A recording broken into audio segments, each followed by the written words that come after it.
After two betrayals, a black girl saves a millionaire's life, signs a contract, and finds true love with Triplets. Welcome, beautiful souls. Is this your first time here, or are you already part of our cherished family? Drop your name below. We'd love to connect with you. Don't forget to subscribe and join us on this magical journey. Take a deep breath. Our story begins now, with love. The morning sun painted golden streaks across Manhattan's steel horizon as Waylon Colton stood at the floor-to-ceiling windows of his penthouse office. At 24, he cut an impressive figure against the cityscape. Tall, broad-shouldered, with penetrating crystal blue eyes that seemed to look straight through to the soul of anyone they fixed upon. His perfectly tailored charcoal suit spoke of success, but it was the quiet intensity in his bearing that truly commanded attention. Running his fingers through his dark hair, slightly silver at the temples despite his youth, a hereditary trait from his father, Waylon reflected on the journey that had brought him here. The Colton Industries logo gleamed 40 stories below, a testament to his relentless drive and unwavering principles. "Mr. Colton," his assistant's voice crackled through the intercom. "The morning briefing is ready." "Thank you, Margaret," he responded, his voice carrying the warm timbre that had become legendary among his employees. Margaret had been with him since the beginning, when Colton Industries was nothing more than a dream in a cramped office in Brooklyn. The conference room buzzed with energy as Waylon entered. 20 department heads rose in unison, not out of corporate protocol, but genuine respect. He'd handpicked each one, often seeing potential where others saw only inexperience. Sarah Chen, his head of innovation, had been a brilliant but overlooked analyst at a competing firm. James Rodriguez, now leading their international division, was a janitor's son with an extraordinary mind for global economics. "Please sit," Waylon smiled, taking his place at the head of the table. "And someone, please tell me they brought those incredible croissants from Pierre's again." Laughter rippled through the room. It was these moments, the human touches, the shared jokes, that set Colton Industries apart from its corporate competitors. Waylon had built more than a company. He'd created a family. The morning's agenda unfolded with practiced efficiency. Market reports, development updates, charity initiatives, each presentation reflecting the company's dual commitment to excellence and social responsibility. Waylon listened intently, asking questions that showed not just understanding, but genuine interest in every aspect of his empire. And finally, Sarah concluded, "The Children's Hospital project is ahead of schedule. We'll be able to open the new wing 3 months early." Waylon's eyes lit up. The hospital project was close to his heart, inspired by his own childhood experiences. At 8, he'd spent 6 months in a hospital fighting pneumonia, watching his parents struggle with mounting medical bills. That memory drove his determination to make healthcare accessible to every child, regardless of their family's financial situation. After the meeting, Waylon walked the office floors, something he did every morning without fail. He stopped at every desk, remembering names, asking about families, celebrating small victories. When Jerry from accounting mentioned his daughter's college acceptance, Waylon immediately arranged for a scholarship through the company's education fund. When Maria from HR spoke of her mother's illness, he ensured she had the best medical care available. By noon, he was back in his office, reviewing expansion plans for the Asian market. The numbers were promising, but something felt off. Waylon had learned to trust his instincts. They'd saved him from countless pitfalls in his meteoric rise to success. "Margaret," he called through the intercom, "could you get me the cultural impact assessment for the Soul Project?" "Right away, sir. And your mother called again?"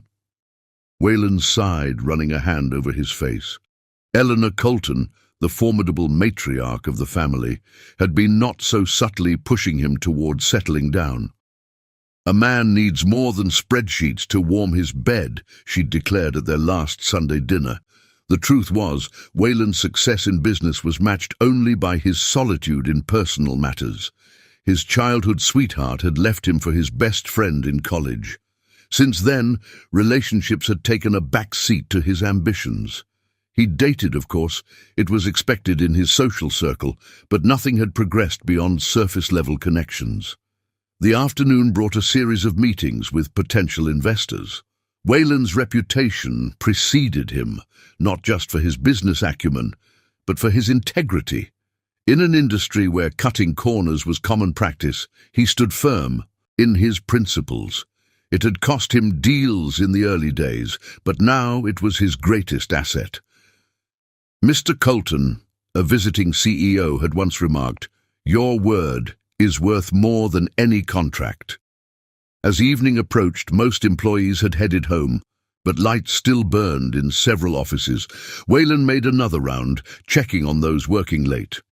He found Thomas, a junior analyst, struggling with a complex market analysis.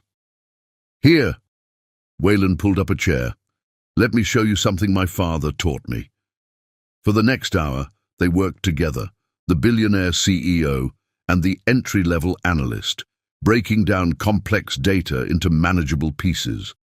It was moments like these that defined Wayland's leadership style: hands-on, nurturing, focused on growth rather than hierarchy. The city lights twinkled like earthbound stars as Wayland finally prepared to leave. His driver, Marcus, waited patiently in the underground garage. "Home, sir?" "Actually, Marcus, let's stop by St. Mary's first." St. Mary's Hospital was where Wayland had spent those long months as a child. Now he visited regularly, reading stories to sick children, bringing gifts, offering hope. Tonight, he spent 2 hours with a young boy fighting leukemia, teaching him chess and sharing stories of his own hospital stay. "You'll beat this, Tommy," he promised, squeezing the boy's frail hand. "And when you do, there's an internship waiting for you at Colton Industries." The clock struck midnight as Wayland finally entered his penthouse apartment.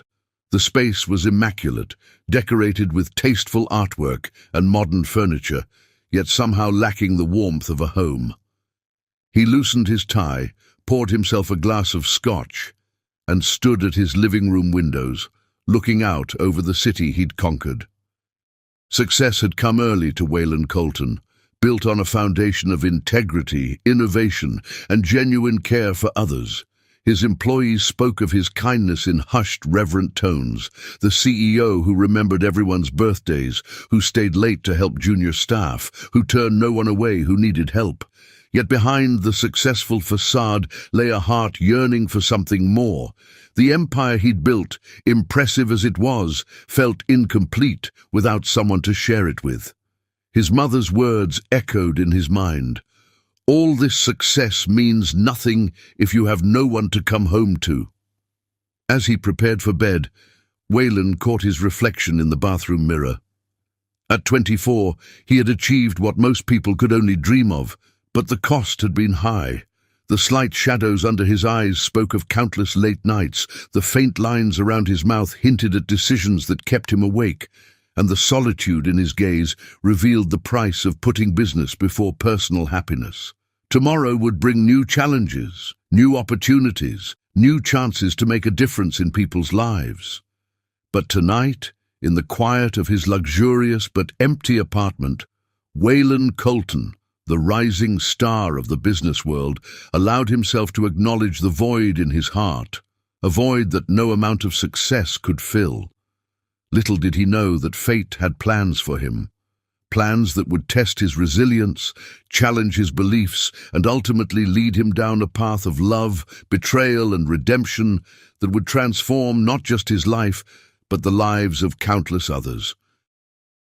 The rising star was about to face storms that would either extinguish his light or make it shine brighter than ever before. As sleep finally claimed him, his last thoughts were of his mother's words at Sunday dinner. "The heart, my dear boy, has its own business plan. and sooner or later you'll have to deal with its merger proposals. The city below never slept, its rhythm matching the restless dreams of the man who had conquered its business world but had yet to master the art of love.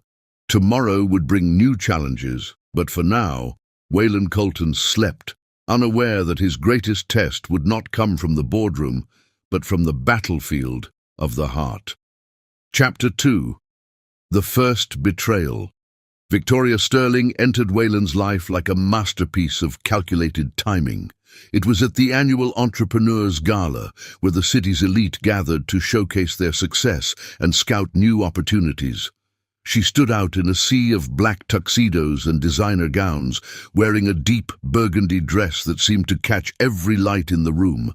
Her golden hair cascaded over one shoulder, and her emerald eyes held secrets that Wayland would later wish he'd recognized sooner.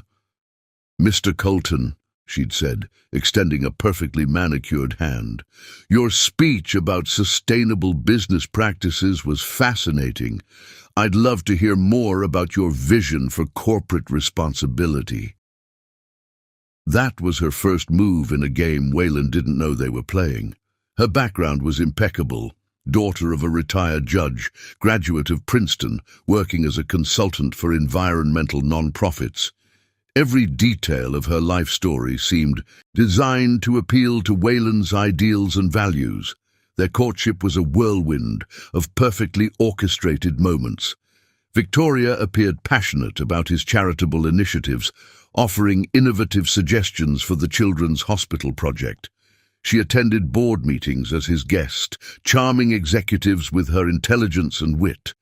When she spoke about sustainable business practices, her eyes sparkled with what Wayland mistook for genuine enthusiasm. "She's different," he told his mother over Sunday dinner, 3 months into their relationship. "She understands what we're trying to build here." Eleanor Colton had simply pressed her lips together, years of maternal instinct warring with her desire to see her son happy. "Just remember, darling, that not all investments yield the returns they promise." But Wayland was already too far gone, caught in the undertow of what he believed was true love.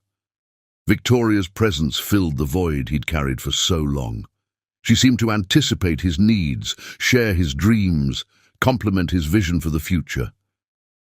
When she moved into his penthouse apartment, it finally felt like a home.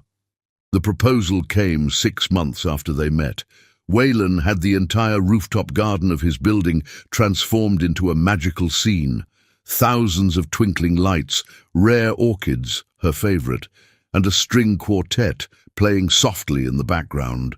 Victoria's tears seemed genuine as he knelt before her, offering not just a ring but his heart, his trust, and access to his world. Their wedding was the social event of the season. The New York Times called it a union of power and grace. 800 guests witnessed their vows in St. Patrick's Cathedral, where Victoria, radiant in Vera Wang, promised to love, honor, and cherish. Later, Wayland would replay those words in his mind, searching for the subtle signs of deception he must have missed. The first few months of marriage were a masterclass in manipulation. Victoria gradually integrated herself into every aspect of Wayland's life. She suggested hiring her college friend Michael Bennett as their personal financial advisor. "Darling, you work so hard," she'd cooed. "Let someone else handle the day-to-day money matters." Michael was smooth, professional, and came with stellar recommendations, all carefully fabricated, as Wayland would later discover. He began by managing their personal accounts, then slowly gained access to more sensitive financial information through Victoria's subtle influence. The signs were there, but love had blinded Wayland to them. The late-night phone calls Victoria claimed were about charity work. The mysterious appointments that always seemed to coincide with major financial transactions. The subtle suggestions about consolidating accounts and updating signatures on key documents. It was Margaret, his loyal assistant, who first tried to raise the alarm. "Mr. Colton," she'd said hesitantly one morning, There are some unusual patterns in the charitable donations accounts, but Victoria had anticipated this. "Poor Margaret," she told Wayland over dinner that night. "She's always been so devoted to you. It must be hard for her to accept that you have someone else to trust now." The truth unfolded on a rainy Tuesday in October, 6 months into their marriage. Wayland had been working late, trying to reconcile some discrepancies in the company's charitable giving accounts, numbers that didn't quite add up, transactions that seemed just slightly off. A pattern began to emerge, one that led to a series of offshore accounts and carefully hidden transfers. He decided to surprise Victoria with lunch the next day, hoping to discuss his concerns. The surprise, however, was entirely his. Through the window of La Grenouille, their favorite restaurant, he saw her sitting in a private booth with Michael. They weren't reviewing financial documents. Wayland stood frozen outside the restaurant, the rain soaking through his expensive suit as he watched his wife and his financial advisor in an intimate embrace. Their conversation, carried through the partially open window, shattered his world. "Everything's in place," Michael was saying, his fingers intertwined with Victoria's. "The transfers are untraceable. By the time he figures it out, we'll be halfway to the Cayman Islands." Victoria's laugh, that melodious sound that had once filled Wayland's heart with joy, now cut through him like broken glass. Poor, trusting Wayland. He really believes in all that integrity and corporate responsibility nonsense. It made him such an easy mark. "2 more weeks," Michael replied, kissing her knuckles. "The final transfers will be complete, and we'll have enough to set us up for life. 10 million is a nice nest egg for our new start." "The best part is," Victoria smirked, "he'll probably blame himself. The great Wayland Colton, so focused on helping others that he couldn't see what was happening right under his nose." Wayland didn't confront them. Instead, he walked back to his office in the rain, each step feeling like lead. By the time he reached Colton Industries, he had already called his lawyer. Within hours, a team of forensic accountants was quietly tracking every transaction, every transfer, every document that had crossed Michael Bennett's desk. The evidence was damning. Victoria and Michael had been systematically siphoning money from both personal and charitable accounts, setting up an elaborate network of fake organizations and offshore transfers. They had targeted not just Wayland's personal wealth, but the funds meant for children's medical care, educational programs, and community development. The divorce papers were served the next morning. Victoria came home to find her access cards deactivated, her accounts frozen, and armed security waiting to escort her from the building. The look of shock on her face when she realized her carefully laid plans had crumbled would have been satisfying if Wayland's heart hadn't been so thoroughly shattered. The legal battle that followed was brief but vicious. Victoria's attempts to claim innocence crumbled in the face of overwhelming evidence. Michael's carefully constructed professional history unraveled, revealing a pattern of similar schemes at other companies. Both faced criminal charges for fraud and embezzlement. But the real damage wasn't to Wayland's finances. Those could be recovered. It was his faith in love, in trust, in the basic goodness of people that lay in ruins. The man who had built an empire on believing in others now struggled to believe in anything. In the aftermath, Wayland threw himself into work with renewed intensity. He implemented stricter financial controls, reviewed every charitable partnership personally, and kept everyone at arm's length. The warm, approachable CEO became more reserved, his trademark smile appearing less frequently. Eleanor Colton watched her son retreat behind walls of his own making, his heart hardening like steel tempered in fire. "Don't let her steal your capacity for love," she pleaded. "That would be the greatest theft of all." But Wayland couldn't unhear Victoria's words, couldn't unsee her cruel smile as she plotted to destroy not just him, but the good work he'd dedicated his life to. The betrayal had shown him the dark side of trust. the poison that could hide behind the sweetest smile. As autumn faded into winter, Wayland stood once again at his office window, watching the city lights blur through the falling snow. He was wiser now, more cautious, but also more alone than ever. The ring finger on his left hand felt naked, a constant reminder of dreams shattered and trust betrayed. Little did he know that this was only the first act in a longer drama of heartbreak and redemption. The universe wasn't finished with Wayland Colton, not by a long shot. But for now, he stood alone in his tower of success, a young king whose crown had become a burden, whose throne had become a prison of solitude. The city below continued its endless dance of light and shadow, much like the conflicting emotions in Wayland's heart. Somewhere out there, another chapter of his story was waiting to unfold, but for now the wounds were too fresh, the lessons too painful to ignore. The rising star had encountered his first dark cloud, and the storm was far from over. Chapter 3. A Second Chance at Love. 4 years had transformed Wayland Colton in ways that went beyond his prematurely graying temples and the new lines etched around his eyes. At 28, he had rebuilt not just his company's financial safeguards, but his reputation as one of the most formidable businessmen in New York. The betrayal by Victoria had taught him valuable lessons, though each came with a price paid in trust and innocence lost. Colton Industries now occupied 3 towers in Manhattan's business district, its influence stretching across continents. Wayland's office, now on the 65th floor, offered a view that made even seasoned executives catch their breath. But it was in a small tech startup conference room in Seattle where fate decided to rewrite his story. Sarah Chen wasn't supposed to be at the meeting. As a brilliant but overlooked software engineer at Rival Tech, she normally wouldn't have been included in acquisition discussions.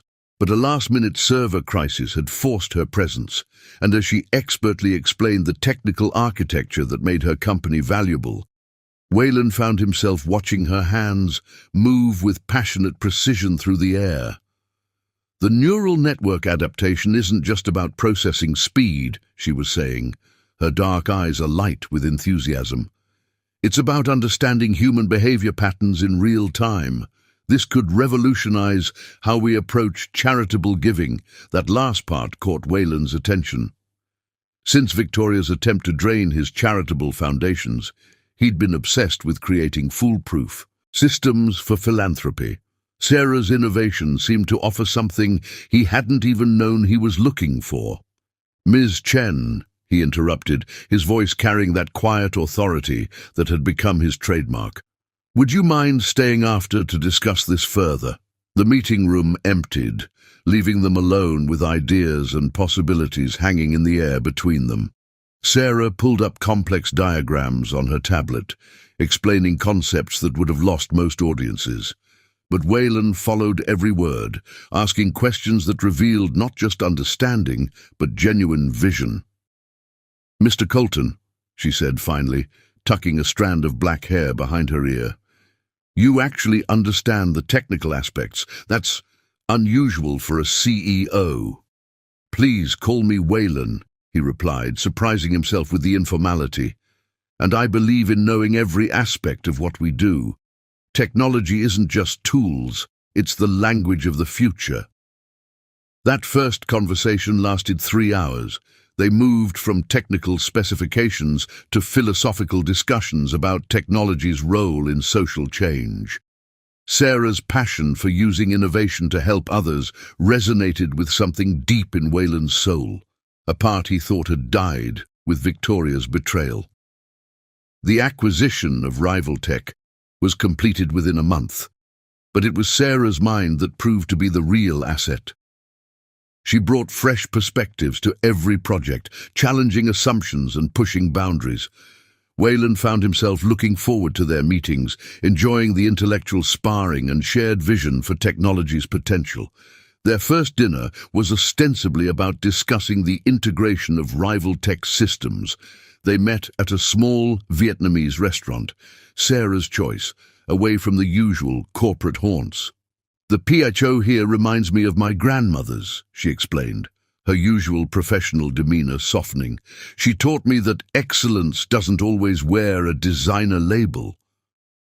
Waylon found himself sharing stories about his own family, about Eleanor's wisdom and his father's integrity. The conversation flowed as naturally as the jasmine tea they shared, and for the first time in years he felt the walls around his heart wavering. Sarah was different from Victoria in every way. Where Victoria had been all polished surface and calculated charm, Sarah was authentically herself, brilliant, occasionally awkward, and unafraid to challenge him. She wore simple clothes, drove a modest car, and spent her free time teaching coding to underprivileged kids. Their working relationship evolved slowly into friendship, and then, almost imperceptibly, into something more. Waylon found himself seeking her opinion on matters far beyond her technical expertise. Sarah became a regular at family dinners, where Eleanor Colton watched with quiet hope as her son gradually remembered how to smile. "She's good for you," Eleanor observed one Sunday evening, watching Sarah teach Waylon's young niece basic programming on a tablet. "She sees the man behind the empire." The transition from colleagues to couple happened naturally, without grand gestures or public declarations. Their first kiss wasn't in some fancy restaurant, but in Waylon's office at midnight, surrounded by holographic displays of their latest charitable initiative, a global education platform. "I think we've found the solution," Sarah had exclaimed, her eyes bright with triumph as she spotted the key algorithm they needed. Waylon had looked at her then, really looked at her, and seen not just a brilliant mind, but a beautiful soul that somehow made his world brighter. The kiss was gentle, tentative, carrying the weight of past wounds and future hopes. When they broke apart, Sarah's smile held understanding and something more, a promise of patience, of building something real together. Their relationship developed with the same thoughtful precision they brought to their work. They took things slowly, each step forward carefully considered.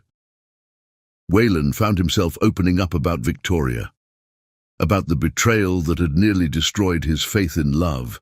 Sarah listened without judgment, sharing her own stories of heartbreak and resilience. "We're not our past wounds," she told him one evening as they walked through Central Park. "We're what we choose to build from them." 2 years passed like this, building trust, sharing dreams, creating something that seemed unbreakable. Sarah became integrated into every aspect of Waylon's life, her innovative spirit breathing new life into Colton Industries. Together, they launched initiatives that combined technology with humanitarian goals, earning recognition from global leaders. The press called them the power couple of progressive business. But their real strength lay in quiet moments, late-night coding sessions that turned into deep conversations, weekend visits to tech education centers they'd established in underprivileged areas, simple dinners where they dreamed up ways to change the world. Waylon began to believe in love again, in the possibility of a future that included more than just business success. Sarah's presence in his life helped heal old wounds, showing him that true partnership was about growing together, challenging each other, building something meaningful. Eleanor Colton watched her son's transformation with joy, seeing the return of the warm, passionate man who had been hidden behind walls of protective ice. "Love," she told him, "is like good code. It needs both logic and creativity to work properly." The merger with Chen Innovations, Sarah's own startup, was seen as a natural progression of their partnership. The business world celebrated the union of two technological powerhouses, not knowing that Waylon was planning a more personal merger. He had the ring designed to reflect their shared vision, a platinum band with an elegant circuit board pattern etched in diamonds, surrounding a rare blue diamond that matched Sarah's innovative spirit. The proposal would combine their love of technology with their commitment to social impact. a virtual reality experience that would take them through the milestones of their relationship while showcasing the lives they'd helped change together. Everything was perfect. Too perfect. As Wayland stood in his office, finalizing the details of the proposal plan, he couldn't know that fate had other ideas. The storm that would shatter his reconstructed world was gathering strength, preparing to test his resilience in ways he couldn't imagine. Sarah Chen had helped him believe in love again, had shown him that trust could be rebuilt from the ashes of betrayal. But as the sun set over Manhattan, casting long shadows through his office windows, destiny was preparing to teach Wayland Colton that sometimes the hardest falls come not from obvious enemies, but from those we trust most completely. The chapter of second chances was about to close, but not before teaching him lessons that would echo through the years to come. As night fell over the city, Wayland stood at his window, watching lights flicker on across the skyline, unaware that his world was about to change forever. The man who had learned to love again was about to learn an even harder lesson about trust, betrayal, and the true cost of opening one's heart. Chapter 4. History repeats. The Morgan and Associates merger was set to be the crown jewel of Colton Industries' expansion. James Morgan had built his tech empire from scratch, much like Wayland, but with a reputation for aggressive tactics that contrasted sharply with Colton's ethical approach. The merger would combine Morgan's cutting-edge innovations with Colton's global reach, creating a technological powerhouse that could reshape the industry. That fateful morning dawned crisp and clear, New York's skyline painted in autumn's golden light. Wayland arrived at the office early, as was his habit, the weight of the engagement ring in his jacket pocket adding an extra spring to his step.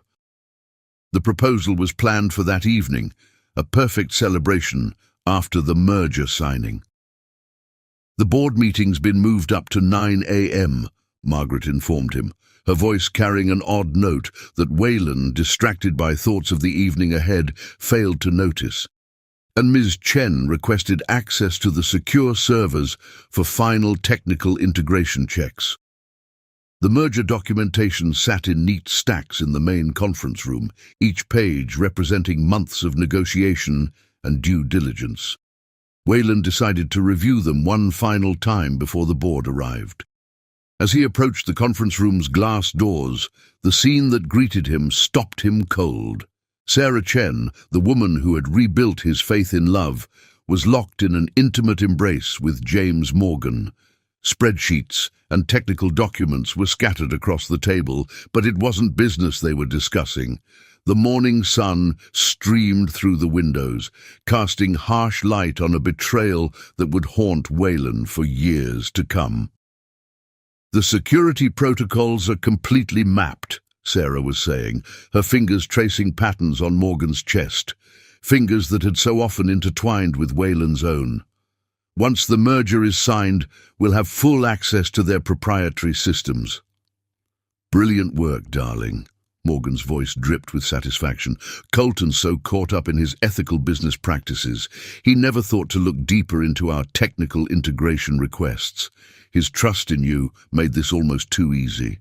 Sarah's laugh, that sound that had once been music to Wayland's ears, now cut through him like shattered glass. "Poor Wayland, always believing the best in people. Did you know he's planning to propose?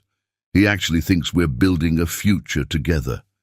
"Well, we are building a future," Morgan smirked, pulling her closer, "just not the one he imagined. Once we have control of his systems, we'll be able to redirect those humanitarian project funds into our own ventures. All that bleeding heart charity money finally put to proper use. The best part is his security team's focus on external threats," Sarah continued, pride evident in her voice. "They never considered that the real threat would come from their beloved innovation director. I've had access to everything for months. The backdoors are already in place." Wayland stood frozen, his hand still on the door handle.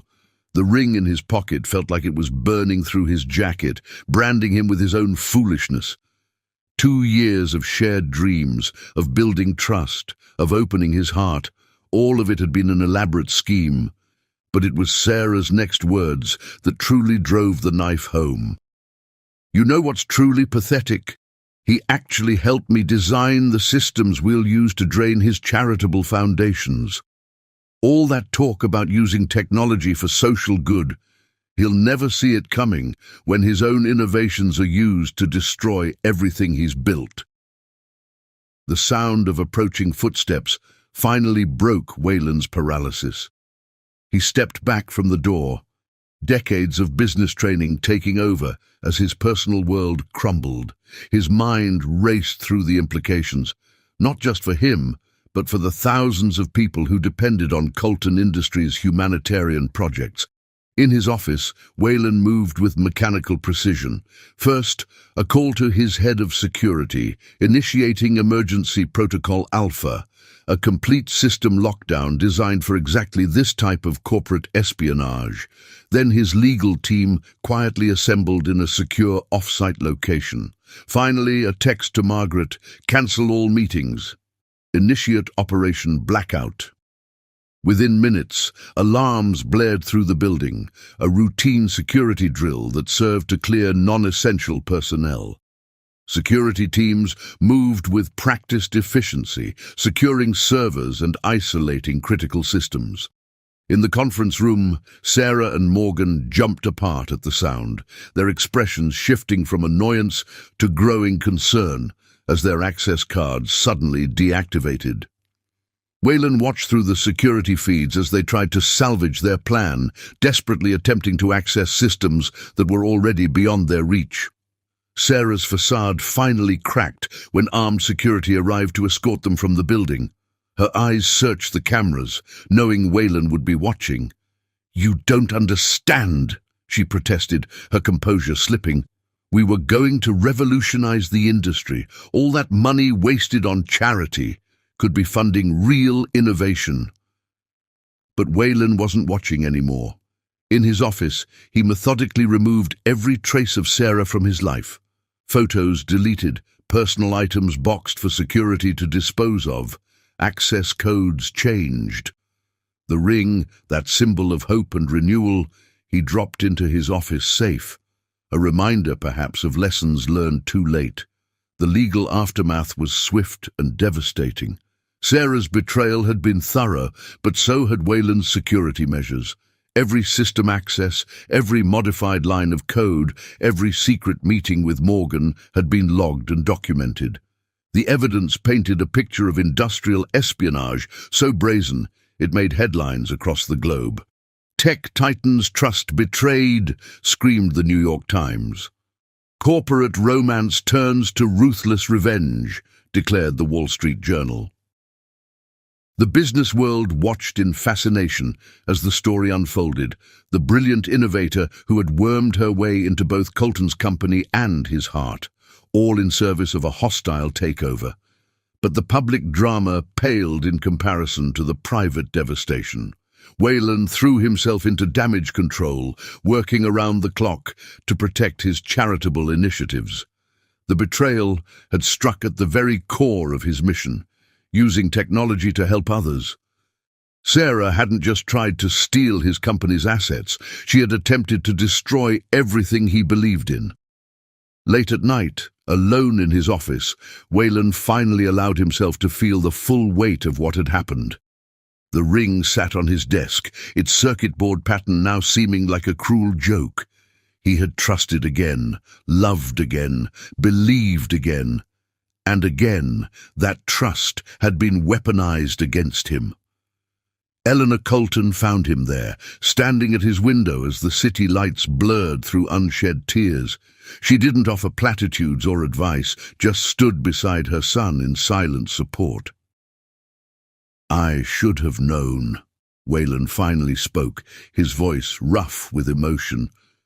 "The signs were there, just like with Victoria. I chose not to see them." "The ability to trust after betrayal isn't weakness," Eleanor replied softly. "It's the greatest strength there is. Don't let them take that from you." But Wayland could feel his heart hardening, walls building higher than ever before. The young CEO who had believed in the power of trust and collaboration was gone, replaced by a man who saw threats in every smile, ulterior motives in every kindness. The merger with Morgan and Associates was obviously cancelled, the attempt at corporate espionage leading to federal investigations and criminal charges. Sarah Chen's brilliant career ended in disgrace, her innovations forever tainted by her betrayal. James Morgan's empire crumbled under the weight of revealed corruption. But the real casualty was Wayland's faith in love itself. Two devastating betrayals, each cutting deeper than the last, had left scars that seemed impossible to heal. The man who had once championed the integration of technology and humanity now retreated behind firewalls both digital and emotional. As autumn faded into winter, Wayland stood alone in his tower of success, surrounded by the empire he had built, but feeling more isolated than ever. The ring remained in his safe, a cold reminder of dreams shattered and trust betrayed. The city below continued its endless dance of light and shadow, unaware that one of its brightest stars had lost his way. Eleanor's words echoed in his mind.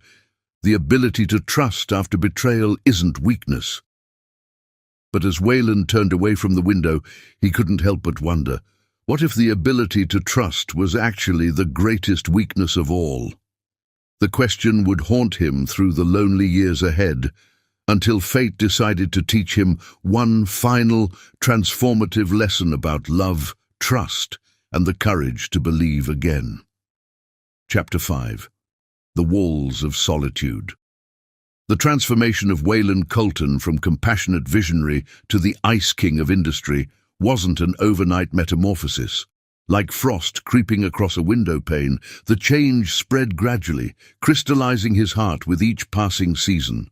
The 15 years following Sarah's betrayal saw him rebuild not just his business empire, but his entire approach to life. At 30, Wayland's first act was to completely restructure Colton Industries' organizational hierarchy. Gone were the open-door policies and collaborative thinking sessions. In their place arose a labyrinth of security protocols and non-disclosure agreements. Every interaction was documented, every conversation recorded, every decision vetted through multiple layers of verification. "Mr. Colton seems different," whispered employees in break rooms and corridor corners. The CEO, who once remembered birthdays and attended office celebrations, now moved through the building like a ghost, surrounded by an impenetrable aura of authority and distance. The press dubbed him the Ice King after a particularly brutal hostile takeover of a competing tech firm. The company had been struggling, its CEO desperately seeking a partnership. Instead of the gentle acquisition he was known for, Wayland orchestrated a complete dismantling of the organization, salvaging only the profitable parts and discarding the rest. "Business isn't about sentiment," he told the board, his voice carrying a new edge that made even seasoned executives shift uncomfortably. "It's about survival and growth. Everything else is irrelevant." His mother watched this transformation with growing concern. Sunday dinners, once warm family gatherings, became tactical meetings where Eleanor tried to reach the sun she remembered beneath the frost. "Your father built this company on trust and human connection," she reminded him one evening as Wayland reviewed quarterly reports between courses. "And I'm building it into something that will survive in a world where trust is a liability," he responded, not looking up from his tablet. The lines around his eyes had deepened, his hair now more silver than dark, aging him beyond his years. Yet beneath the ice, Wayland's commitment to charitable causes remained, though transformed. Where once he had personally visited hospitals and schools, now he created automated systems for aid distribution. Efficiency replaced empathy, algorithms replaced human judgment. The help still reached those in need, but without the warmth that had once made Colton Industries special. At 35, he expanded aggressively into artificial intelligence, developing systems that could predict and prevent human error and human betrayal. The irony wasn't lost on those who remembered his earlier emphasis on human potential. "The future belongs to those who eliminate uncertainty," he declared at a tech conference, his speech going viral for its cold brilliance. Human emotion is the greatest source of uncertainty in any system. His personal life became a fortress of solitude. The penthouse apartment, once waiting to be filled with family and love, transformed into a minimalist sanctuary of glass and steel. Every element was controlled, predictable, safe. The only splash of color came from his mother's persistent gifts, plants and artwork that he tolerated but never truly saw. Working late one night, as he often did, Wayland found himself staring at his reflection in the office windows. At 40, his face had taken on a sculptured quality, as if the warmth had been chiseled away, leaving only sharp angles and ice-blue eyes that rarely softened.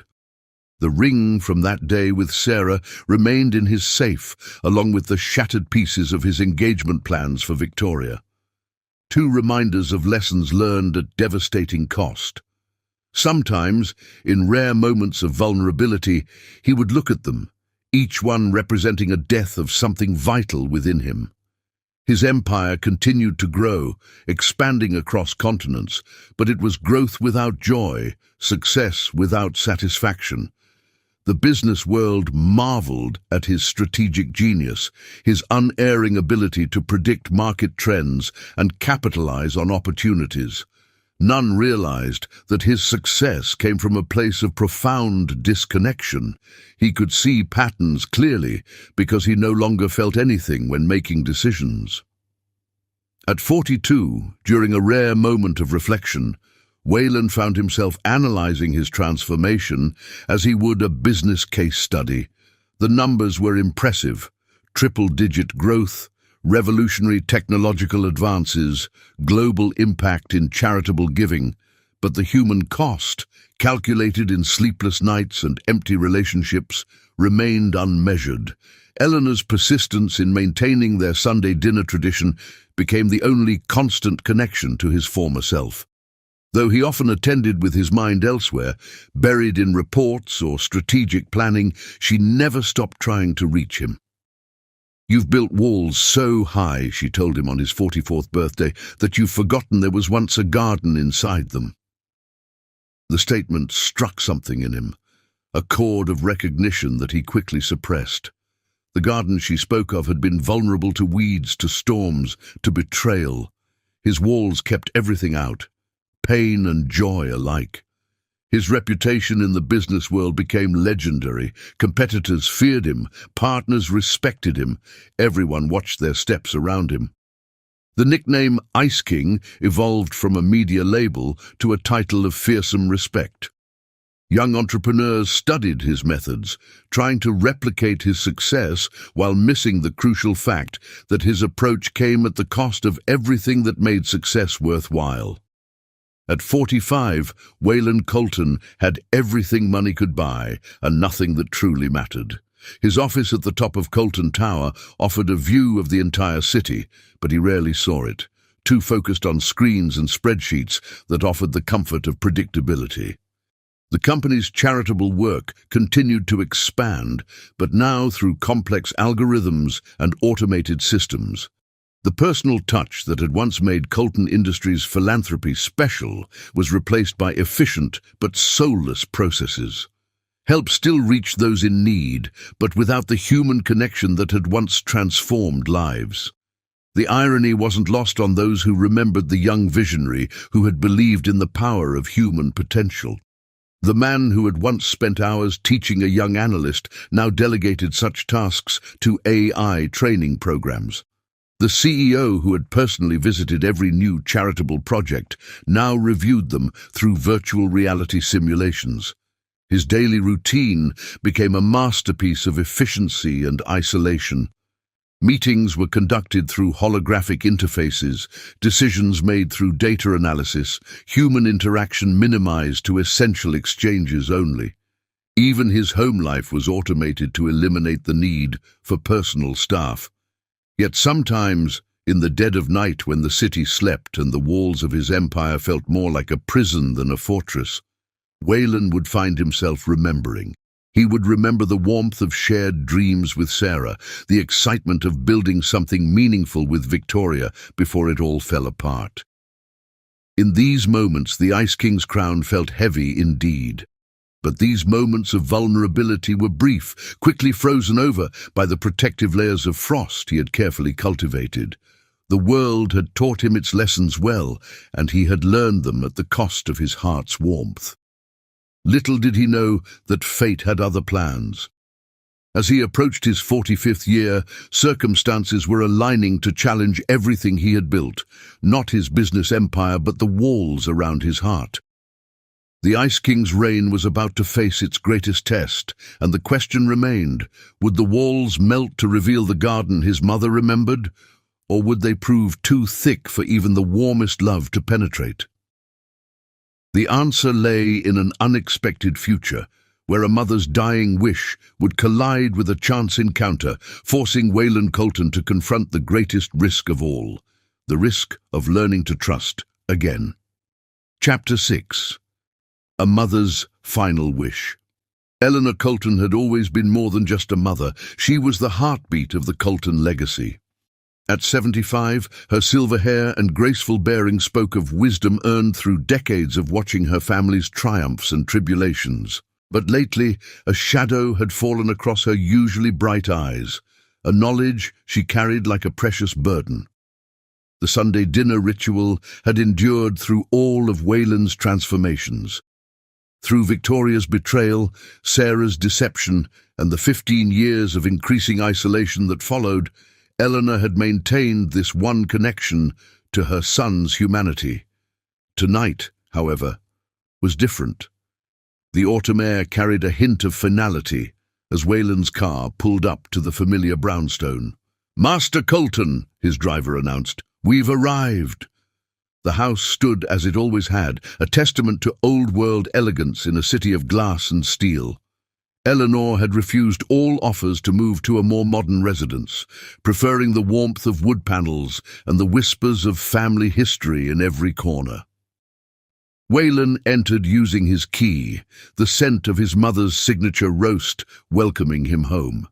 But tonight, instead of finding Eleanor in the kitchen, he discovered her in his father's old study, surrounded by family photographs and memories. "Mother?" His voice carried a note of concern he couldn't quite suppress. The Ice King's mask slipped slightly at the sight of her unusual positioning. Eleanor looked up, her smile warm but weighted with purpose. "Waylon, my darling boy, come. Sit with me a moment before dinner." He complied, years of ingrained respect overriding his usual business-first approach. The leather chair creaked familiarly as he sat, bringing back memories of childhood lectures and fatherly advice. "I had an interesting visit with Dr. Morrison today," Eleanor began, her fingers tracing the pattern on a photo frame, Waylon's college graduation, before Victoria, before the frost had set in. "Is everything all right?" For once, Waylon's tablet remained in his briefcase, his mother's tone demanding his full attention. Eleanor's smile held both love and sadness. "Not everything, no. The tests confirmed what I've suspected for some time. I have about 6 months, perhaps a year with treatment." The words fell like stones in a still pond, ripples of impact spreading through Waylon's carefully ordered world. For a moment, the Ice King facade cracked completely, revealing the sun beneath. "Treatment options? Specialists? I'll have my team compile a list of the world's best." "Waylon," his mother's voice, soft but firm, stopped him mid-sentence. "I've lived a full life, seen my son build an empire, but there's one thing I haven't seen, one thing that keeps me awake at night." She reached for his hand, her touch warm against his perpetually cold fingers. "I haven't seen you happy. Truly happy." "Mother, I'm successful beyond even father's greatest dreams. The company..." is not what I'm talking about, and you know it." Eleanor's eyes held his, refusing to let him retreat behind corporate achievements. "You've built walls so high that even you can't remember what it was like to feel the sun." Wayland felt something crack inside his chest, a hairline fracture in the ice he'd spent years cultivating. "The sun burns, Mother. I learned that lesson twice. And yet without it, nothing grows." Eleanor reached for a leather-bound album, opening it to reveal photos from decades past. "Look at yourself here, at your father's retirement party. You were practically glowing with possibility." The young man in the photo seemed like a stranger, eyes bright with dreams, smile genuine and warm. Wayland almost couldn't recognize himself. "The world is different now," he argued, but his voice lacked its usual conviction.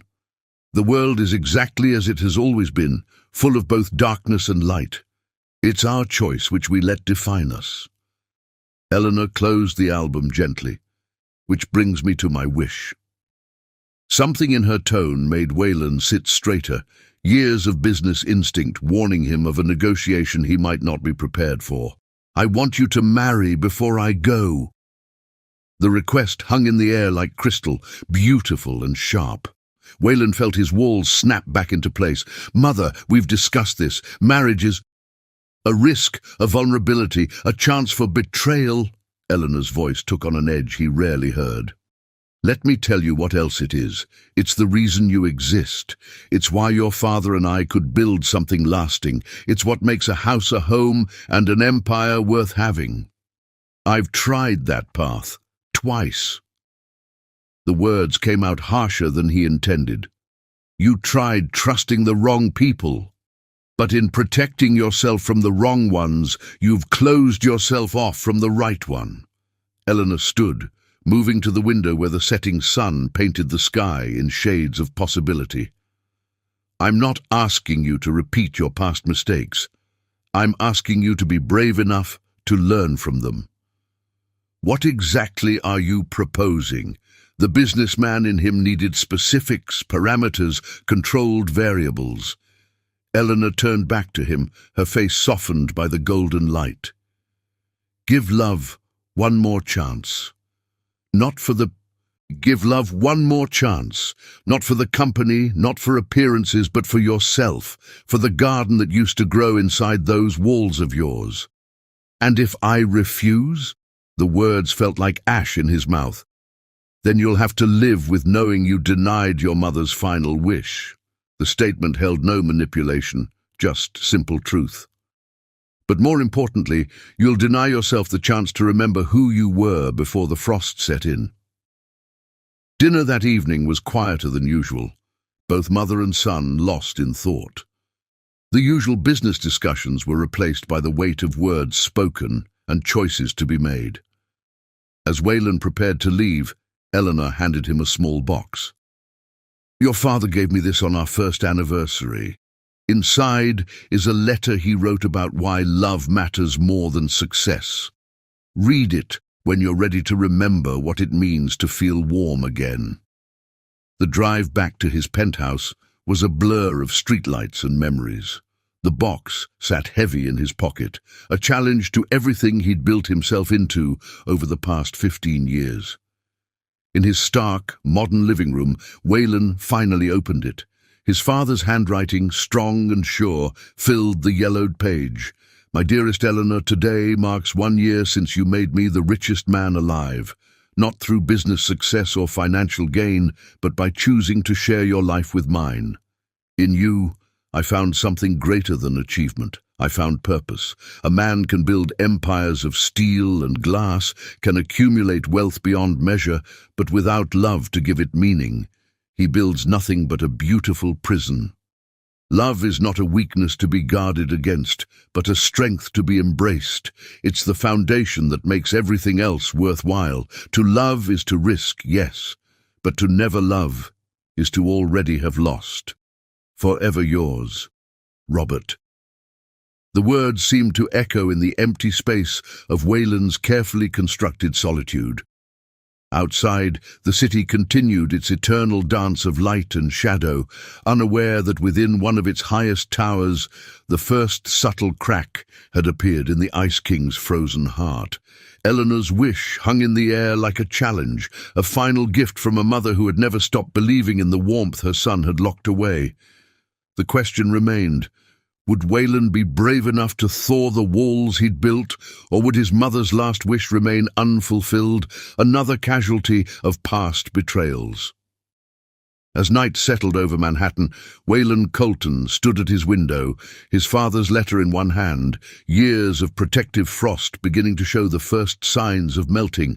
The journey ahead would test everything he believed about love, trust, and the price of keeping one's heart safe from harm. Chapter 7. The Unexpected Angel. The universe has a peculiar sense of timing.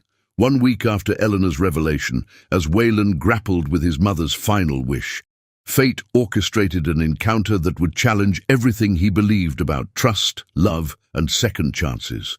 Annalise Agnes arrived at Colton Industries on a rain-swept Monday morning, her resume as impressive as her quiet confidence. The position was for Director of Humanitarian Initiatives, a role Wayland had created to distance himself from the emotional aspects of his charitable works. What he hadn't expected was the whirlwind of change that would follow her arrival. Standing in the lobby, her dark skin glowing against the crisp white of her tailored suit, Annalise cut a striking figure.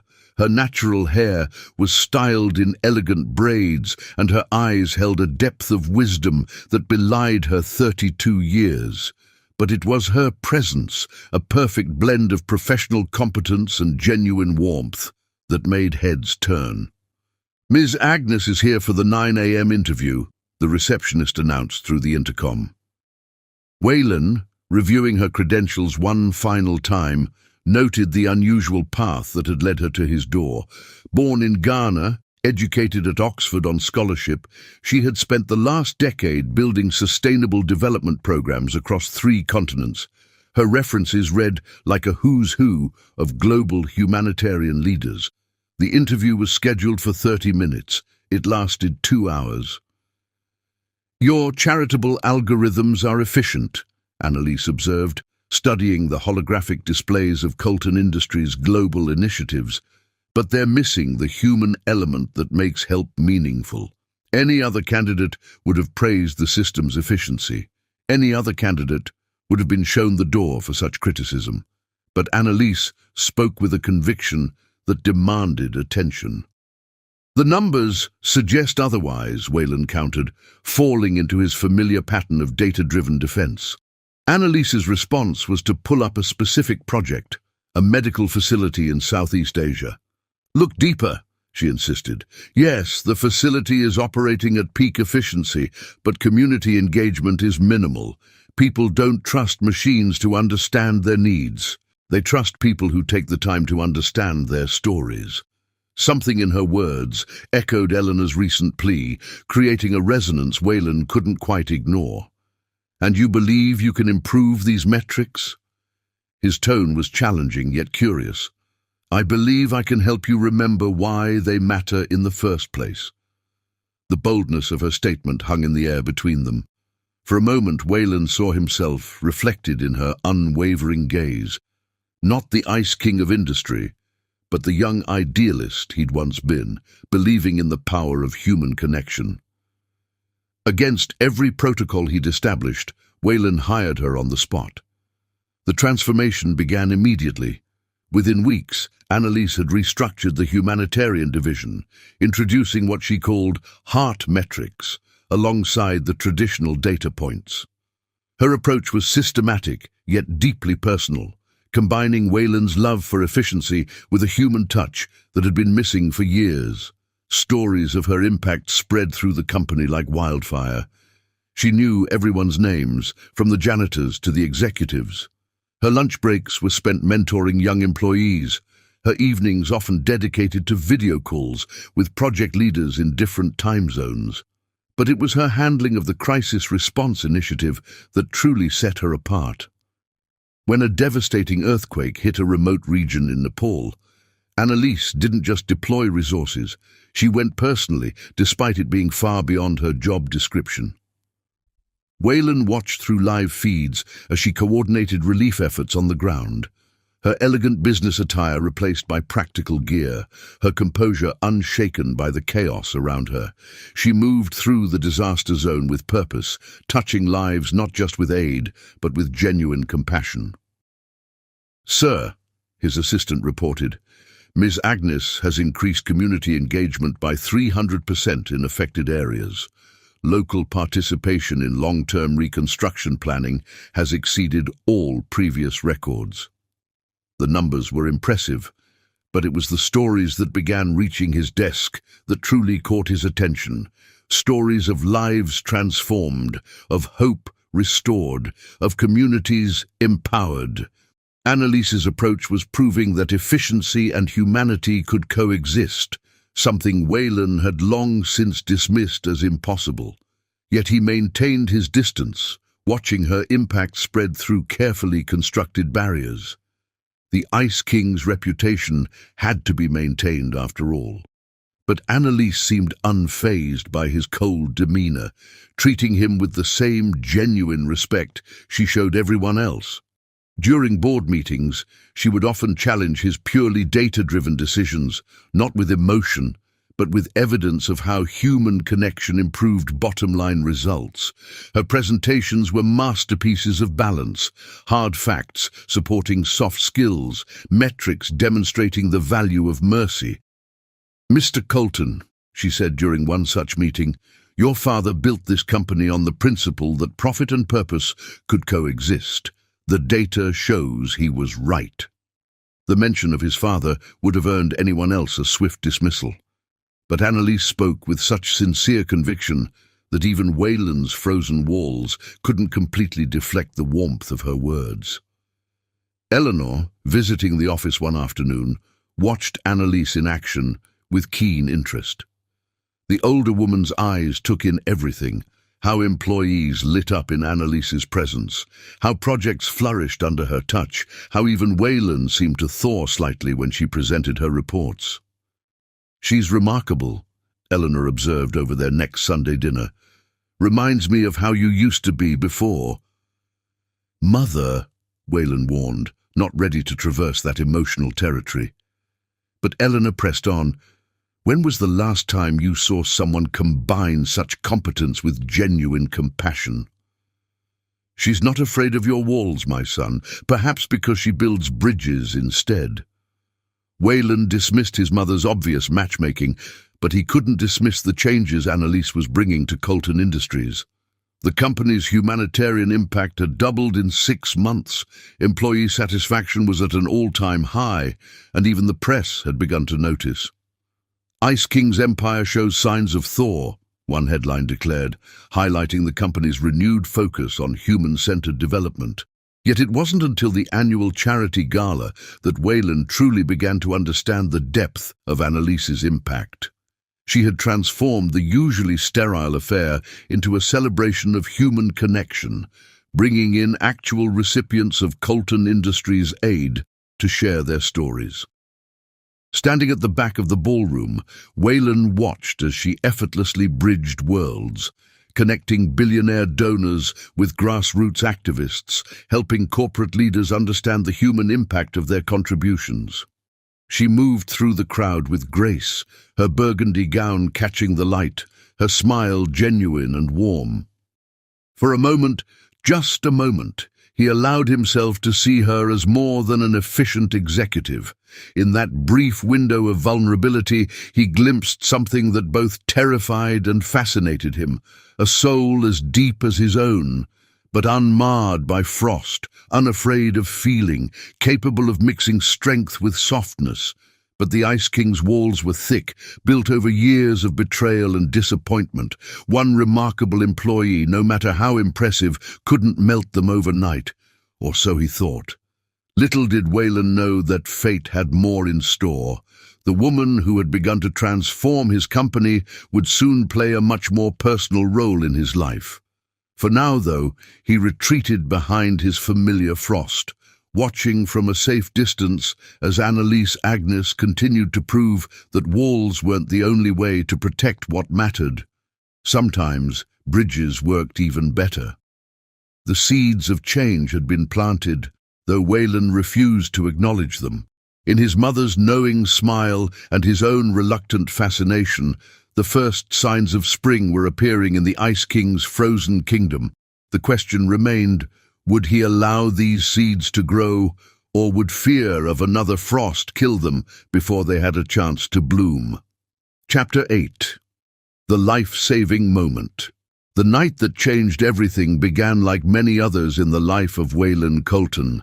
The city lights painted shadows across his office floor as he worked late, the clock on his desk silently marking the passage of time well past midnight. The Ice King's kingdom was quiet, most employees long gone, leaving only the soft hum of computers and the distant sounds of the cleaning crew. What Waylon didn't know was that Annalise Agnes was still in her office, burning the midnight oil as she finalized proposals for a new emergency response system in developing nations. Her dedication matched his own, though their motivations differed. His driven by the need for control, hers by the desire to make a difference. The first sign that something was wrong came subtly. A slight pressure in his chest that Waylon dismissed as stress, a sensation of heaviness he attributed to another long day. The Ice King had spent years ignoring his body's warnings, treating his physical form as just another resource to be maximized. At precisely 12:47 a.m., the pressure transformed into something impossible to ignore. Sharp pain radiated down his left arm, and a cold sweat broke out across his forehead. Waylon found himself gripping his desk, his vision blurring at the edges. "No," he muttered, reaching for his phone with trembling fingers. "Not now. Not like this." The device slipped from his grasp, clattering to the floor just as another wave of pain crashed through his chest. As he tried to stand, his legs betrayed him, and the mighty Ice King found himself falling, his empire of glass and steel suddenly meaningless in the face of mortality. The sound of his collapse echoed through the empty corridor. In another time, in another version of Colton Industries, there would have been no one to hear it. But fate, or perhaps something more divine, had kept Annalise working late that night. She heard the thud from her office down the hall. Most people would have dismissed it, would have assumed it was the cleaning crew. But Annalise Agnes had spent years in crisis zones, where survival often depended on paying attention to the smallest details. Her heels clicked rapidly against the marble floor as she investigated, her heart racing with an inexplicable sense of urgency. The sight that greeted her through Waylon's office door would be forever etched in her memory. The powerful CEO crumpled on the floor, his face contorted in pain. "Mr. Colton." Her voice carried the perfect blend of authority and concern as she rushed to his side. Waylon tried to wave her away, his pride fighting even as his body betrayed him. "I'm fine, just need a moment." But Annalise was already in motion, her training from countless humanitarian missions kicking in.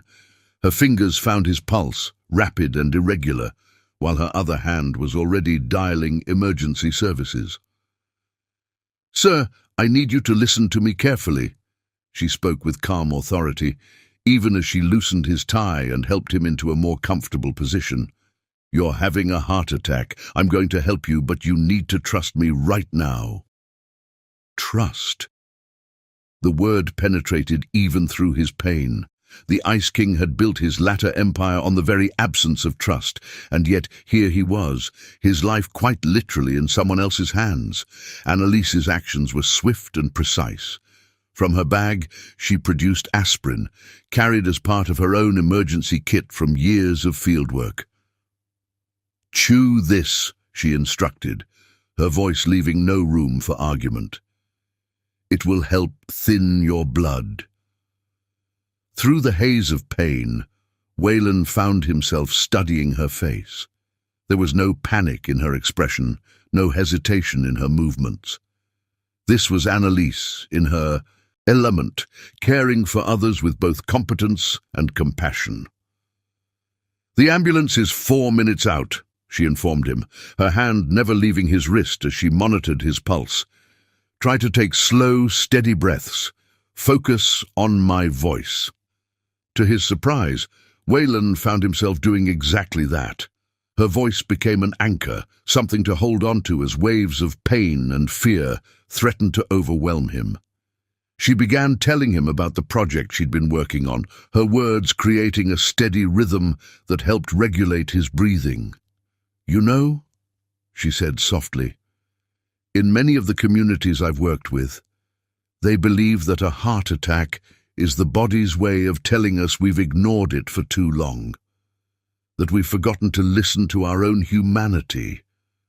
Under normal circumstances, Wayland would have dismissed such sentiment.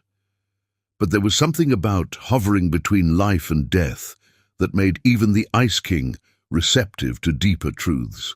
The paramedics arrived like a whirlwind of efficiency, but it was Annalise's presence that kept him grounded. She rattled off his medical history with surprising accuracy, detailed the symptoms and timing, and even knew about his family's history of heart conditions, information she had obviously gleaned from her thorough approach to her work. "Ma'am, are you family?" one paramedic asked as they prepared to transport him. "No," Wayland found himself answering, his voice weak but clear. "She's more important. She's the one who saved my life." The ride to the hospital was a blur of sirens and medical terminology, but Annalise's steady presence remained. She had climbed into the ambulance without hesitation, still feeding the paramedics relevant information while keeping one eye on Wayland's condition. In the emergency room, Dr. James Peterson took charge of Wayland's care.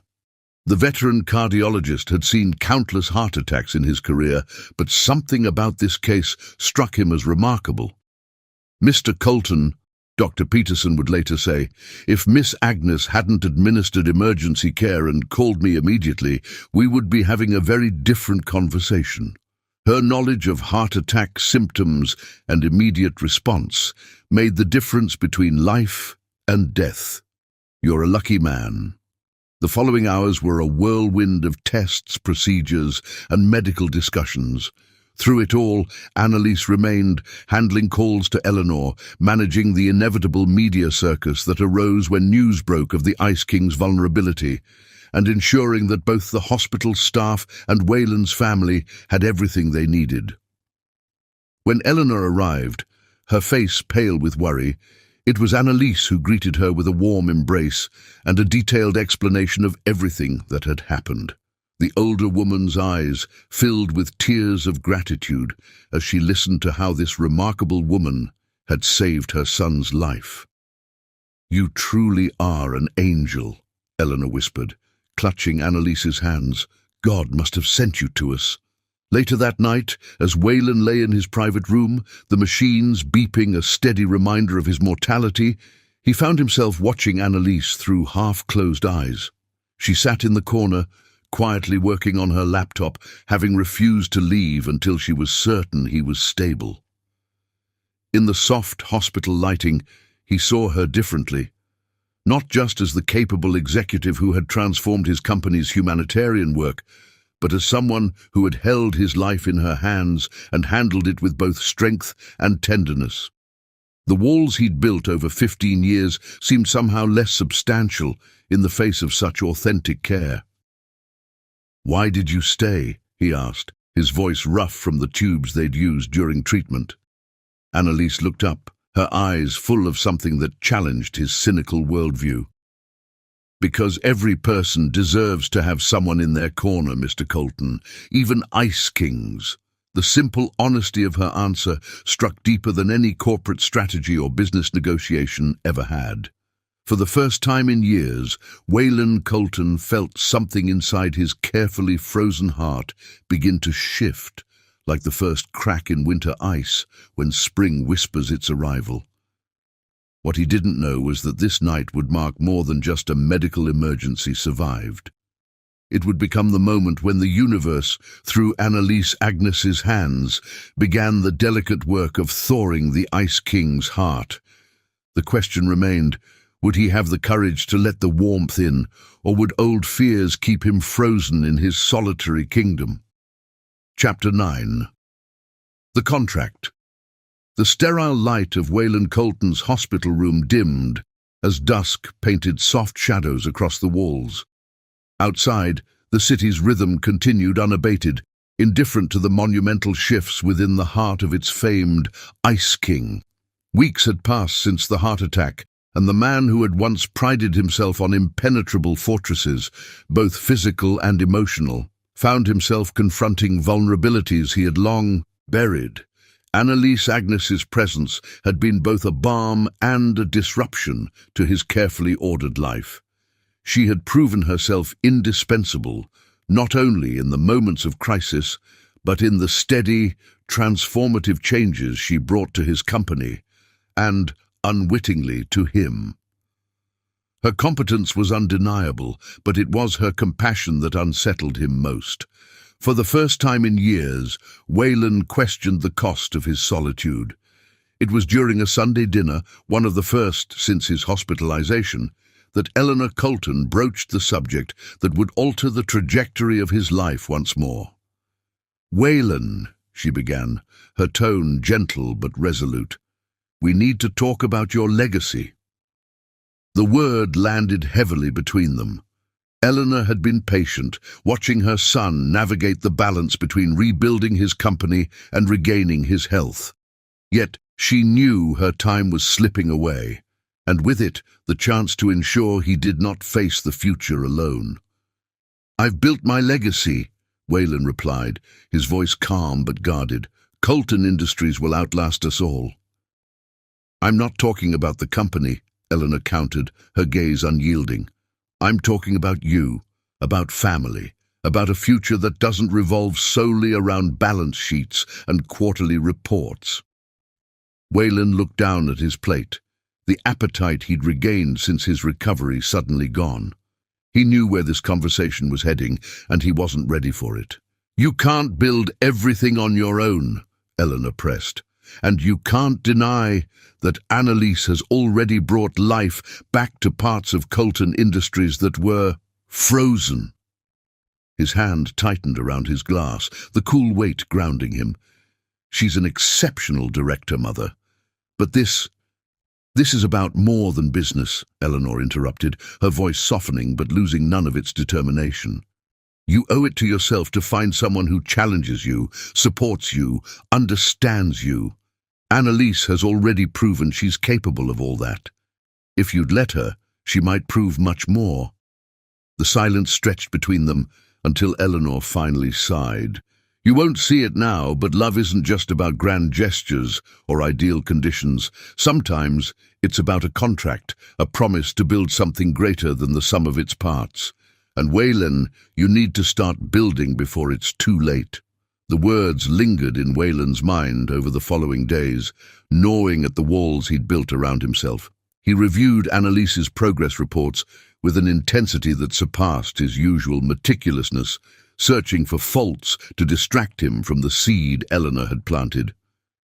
Instead, he found nothing but evidence of her unparalleled competence and the unmistakable warmth she brought to every endeavor. Finally, unable to ignore the shift in his thoughts, Wayland requested a private meeting with Annalise. It was framed as a strategic discussion, but both knew it was far more. She arrived promptly at his penthouse office, her professionalism impeccable, despite the unspoken tension between them. Her dark eyes met his with the same calm assurance that had guided her through crises and boardrooms alike. "Mr. Colton," she greeted, taking a seat across from him. "You wanted to see me." Wayland leaned back in his chair, the weight of his decision pressing heavily on him. "Annalise," he began, his tone uncharacteristically hesitant, "I have a proposition for you." Her brow arched slightly, curiosity flickering across her face. "Go on." He reached into his desk drawer and pulled out a sleek leather folder, sliding it across the polished surface toward her. Inside was a contract, written in the precise legal language that defined his world. "I want to propose a partnership," he explained, his voice steady now, like a man delivering a pitch he'd rehearsed countless times. "A marriage, in name and legal standing, built on mutual respect and shared goals." Annalise blinked, her composure momentarily slipping. "Marriage? Conditional upon the birth of a child," he clarified, his words measured but devoid of the warmth such a topic typically required. "You've already proven your value as a leader and a visionary. I believe you would make an equally exceptional partner in a broader sense. Together, we could create not just a legacy for the company, but for the Colton name." Her silence stretched like taut wire. When she finally spoke, her voice was steady, though her expression revealed a depth of emotion Wayland could not fully decipher. "And what role does love play in this partnership?" He hesitated, the question striking at the heart of his proposal's flaw. "Love is optional. It can grow in time or not. What matters is that we create something lasting, something neither of us could achieve alone." Annalise studied him carefully, her mind a whirl of calculations and emotions. She had seen many sides of Wayland Colton, the ruthless businessman, the visionary leader, the vulnerable man who had nearly died in her arms. This offer, clinical as it was, revealed yet another facet. A man grappling with the ghosts of his past, desperately seeking a way to secure his future without risking his heart. "Why me?" she asked finally, her voice quiet but firm. "Because you've already proven you can handle the worst parts of me," he admitted, his eyes meeting hers with an honesty that was rare even for him. "And because I trust you." The weight of his words settled over them both. Trust. It was the cornerstone of the contract, the foundation of his fragile offer. For Wayland, it was the most he could give. For Annalise, it was the ultimate challenge.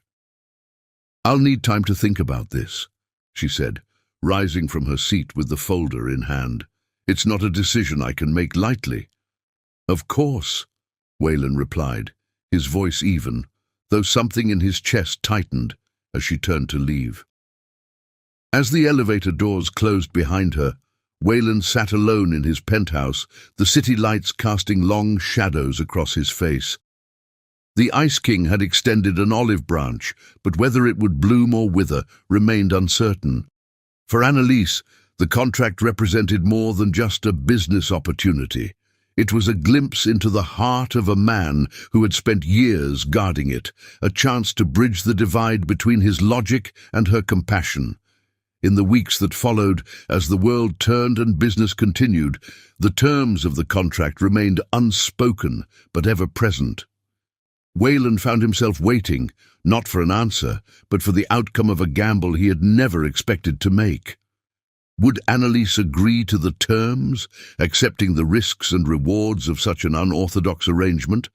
Or would she refuse, leaving Wayland to retreat once more into the safety of his icy walls? Only time would tell if the seeds of Eleanor's wish and Wayland's tentative trust could grow into something greater, or if they would wither under the weight of fear and doubt. And so, the Ice King waited, his carefully constructed kingdom trembling ever so slightly under the possibility of change. Chapter 10. Miracles times 3.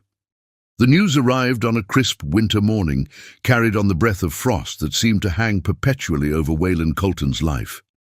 Annalise Agnes, now Mrs. Colton in name and contract, sat across from him in the sprawling warmth of their shared dining room. She was holding a small white envelope that would change everything.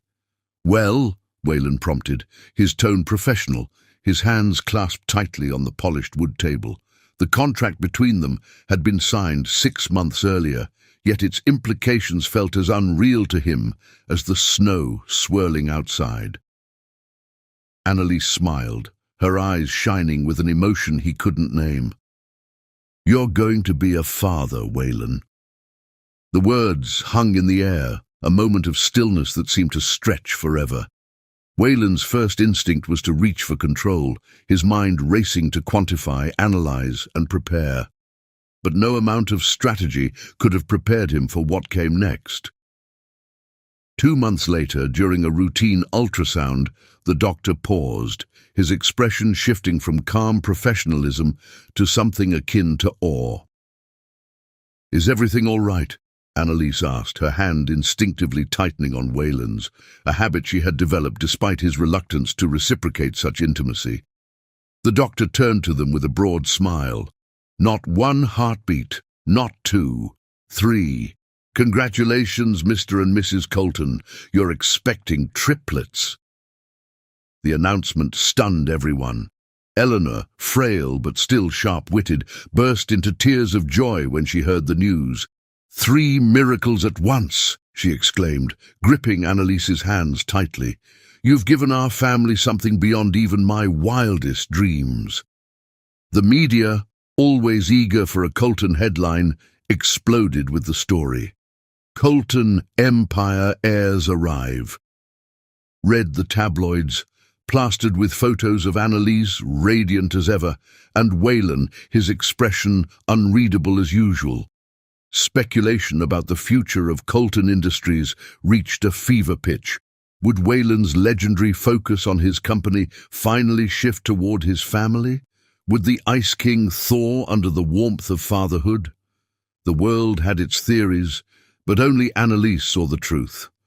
Waylon kept his emotional distance, attending doctor's appointments like board meetings. His questions focused on logistics rather than feelings, his office filled with charts and plans, trust funds, educational blueprints, security protocols. Everything except the emotional groundwork of being a father. For Annalise, pregnancy was a transformation. She embraced the experience with the same passion she brought to everything else, balancing her demanding role at Colton Industries with preparations for motherhood. She decorated the nursery herself, painting the walls with a mural of a magical forest.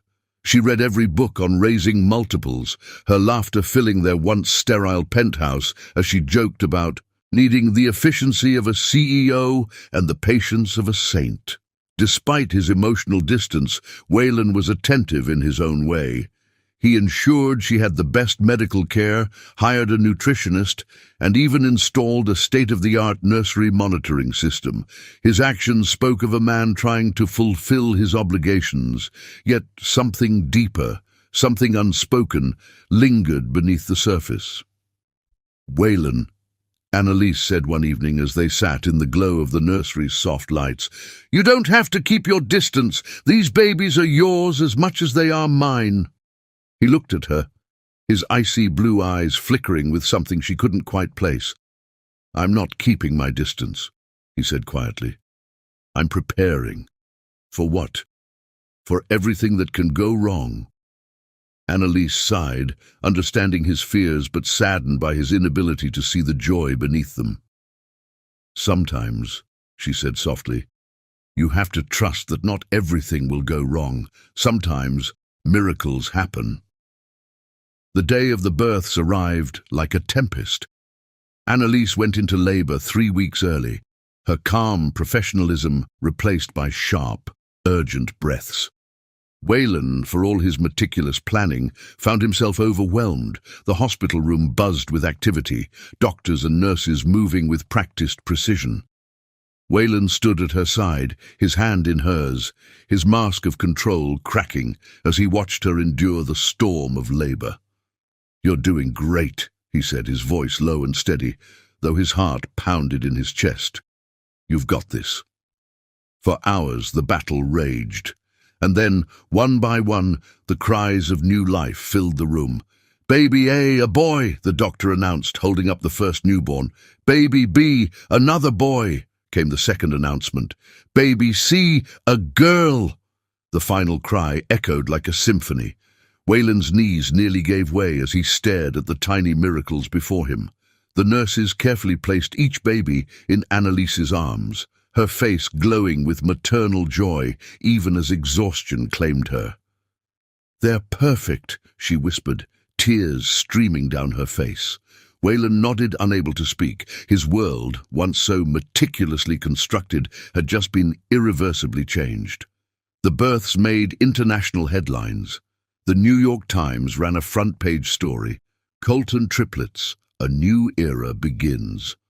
Social media buzzed with speculation about the names, the legacy, and the impact these three tiny heirs would have on the Colton empire. But for Wayland, the significance was far more personal. Standing in the quiet of the hospital's nursery that night, watching his newborn children sleep, he felt something stir within him, a warmth he hadn't allowed himself to feel in decades. Annalise's voice broke the silence. "You can hold them, you know."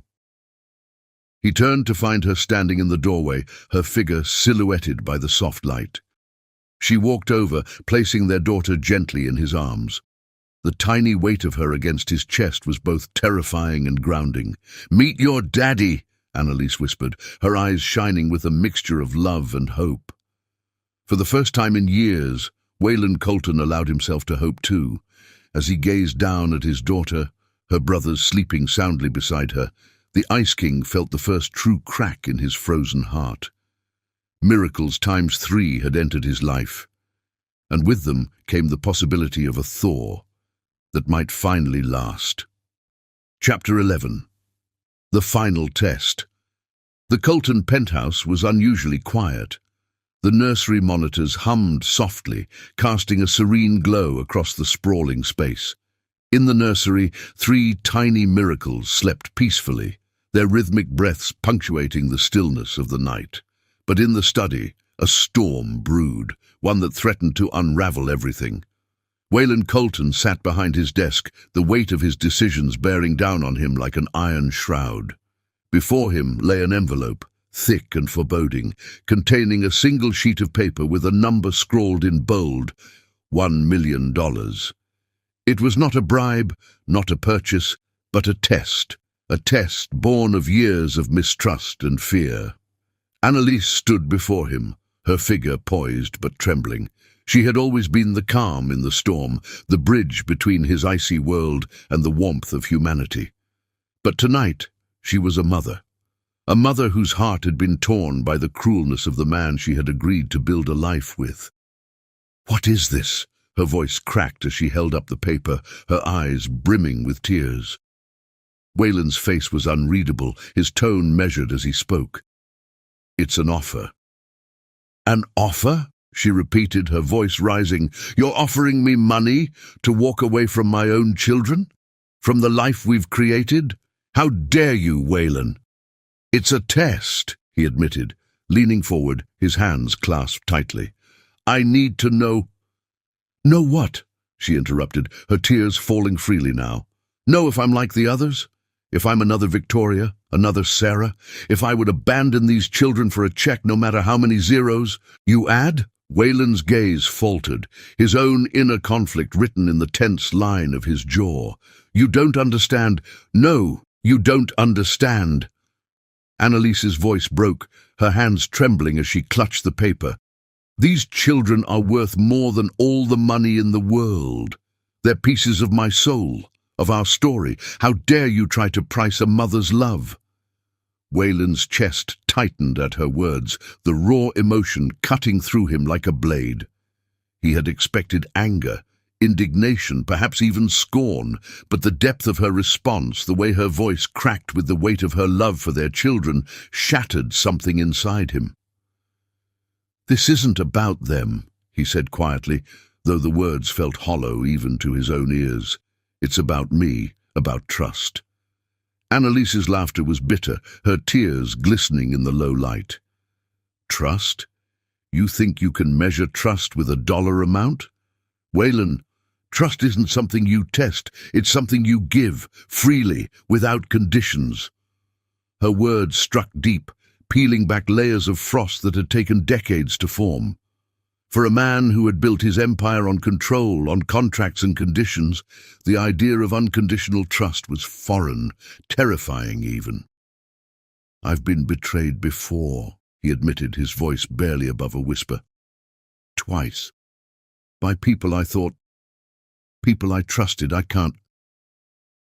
You can't keep punishing me for their mistakes, Annalise interrupted, her voice softening as she saw the vulnerability in his eyes. I am not Victoria. I am not Sarah. And these children, they aren't just your heirs, Waylon. They're your chance to finally have something real, something that isn't bound by contracts or contingencies. Waylon stood, his towering figure suddenly seeming smaller under the weight of her words. He walked to the window, staring out at the glittering city below. The view that once symbolized his dominance now felt empty, a reflection of the walls he had built around himself. I don't know how to trust, he admitted, his voice trembling with the weight of years spent guarding his heart. I don't know how to let go. Annalise stepped closer, her hand resting gently on his arm. Trust isn't something you know, Waylon. It's something you choose, and right now you have to choose. Choose to believe in me, in us, in the family we're building. Her words hung in the air, a challenge and a plea all at once. Waylon turned to face her, his icy blue eyes meeting hers, filled with a warmth he hadn't allowed himself to feel in years. I'm sorry, he said finally, his voice breaking. I've been so afraid of losing everything that I forgot what it means to have something worth holding on to. Annalise reached up, wiping a tear from his cheek. It's not too late, Waylon, but you have to stop testing me. You have to let yourself believe. For the first time, he let himself feel the full weight of her love, the love she had poured into their children, into him, into a life that could be so much more if only he had the courage to embrace it. He took the envelope from her hands, tearing it in half and letting the pieces fall to the floor. No more tests, he said firmly, his voice steady now. No more contracts, just us. Annalise smiled through her tears, the tension in her body finally easing. That's all I ever wanted. The next morning, Waylon watched as Annalise cradled their 3 tiny miracles in her arms, her laughter filling the nursery with a warmth that melted the last remnants of his frost. He knew the journey ahead wouldn't be easy. Trust would take time, and love would require a vulnerability he wasn't used to. But for the first time in years, he felt something he hadn't dared to hope for: peace. As he held his daughter, her tiny fingers curling around his, Waylon made a silent promise, not just to his children, but to Annalise and to himself. He would no longer let fear dictate his life. He would no longer let the ghosts of the past rob him of the future he now had a chance to build. The Ice King was melting, and in the warmth of his family's love, Waylon Colton began to rediscover the man he once was, the man he could be again. Chapter 12. The Letter of Goodbye. The Colton penthouse was silent, the absence of laughter and life ringing louder than the sound of Annalise's footsteps as she moved through its cavernous spaces for the last time. The twins were sleeping peacefully in the nursery, their soft breaths echoing in the stillness. Annalise lingered at the doorway, her heart aching as she took in their tiny forms, the spitting image of their father in every way that mattered.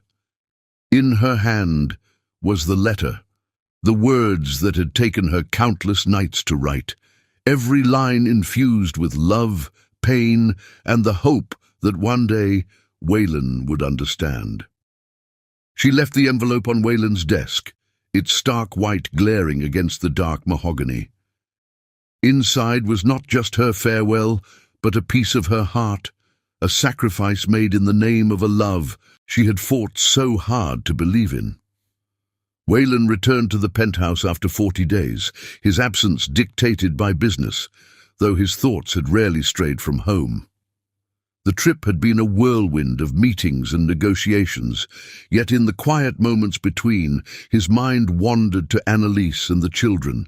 He had begun to wonder if the walls he'd built so high could finally come down, If the love he saw in Annalise's eyes was enough to melt what remained of his frostbitten heart.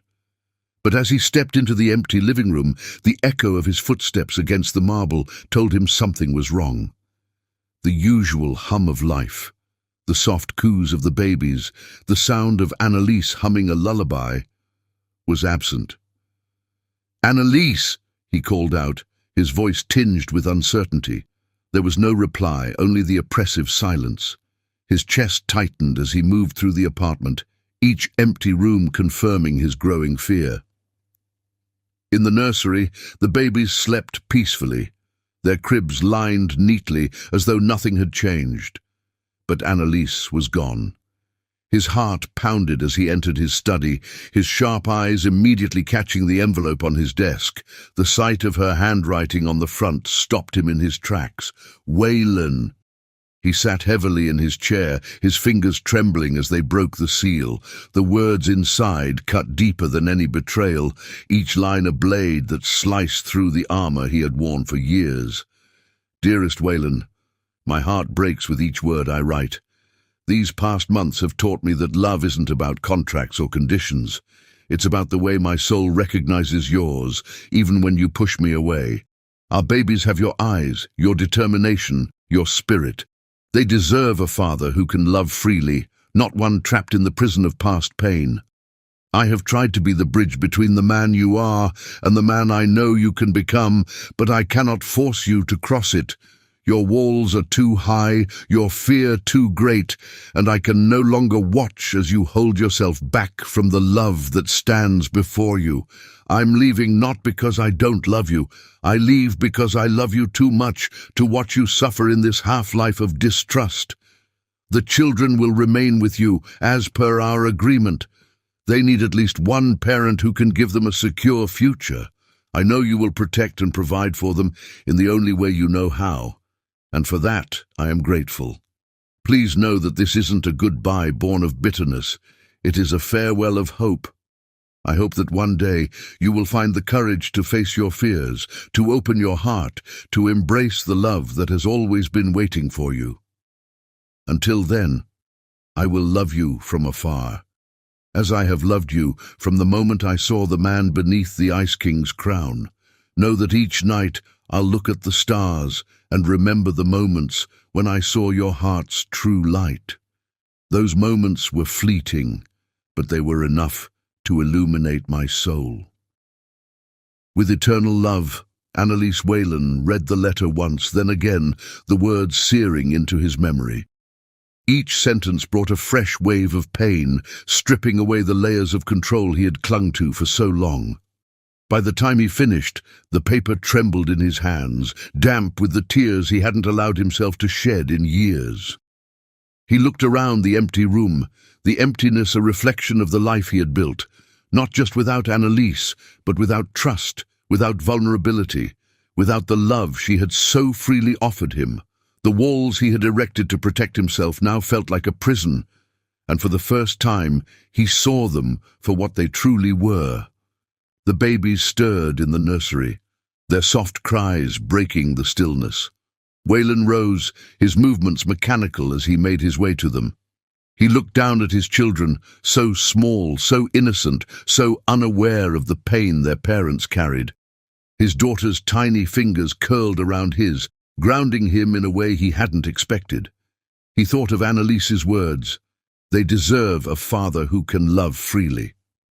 For the first time in his life, Waylon Colton allowed himself to feel not just the pain of her absence, but the love she had tried so desperately to show him.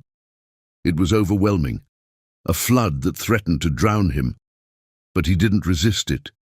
He let it wash over him, each tear a crack in the icy walls that had kept him trapped for so long.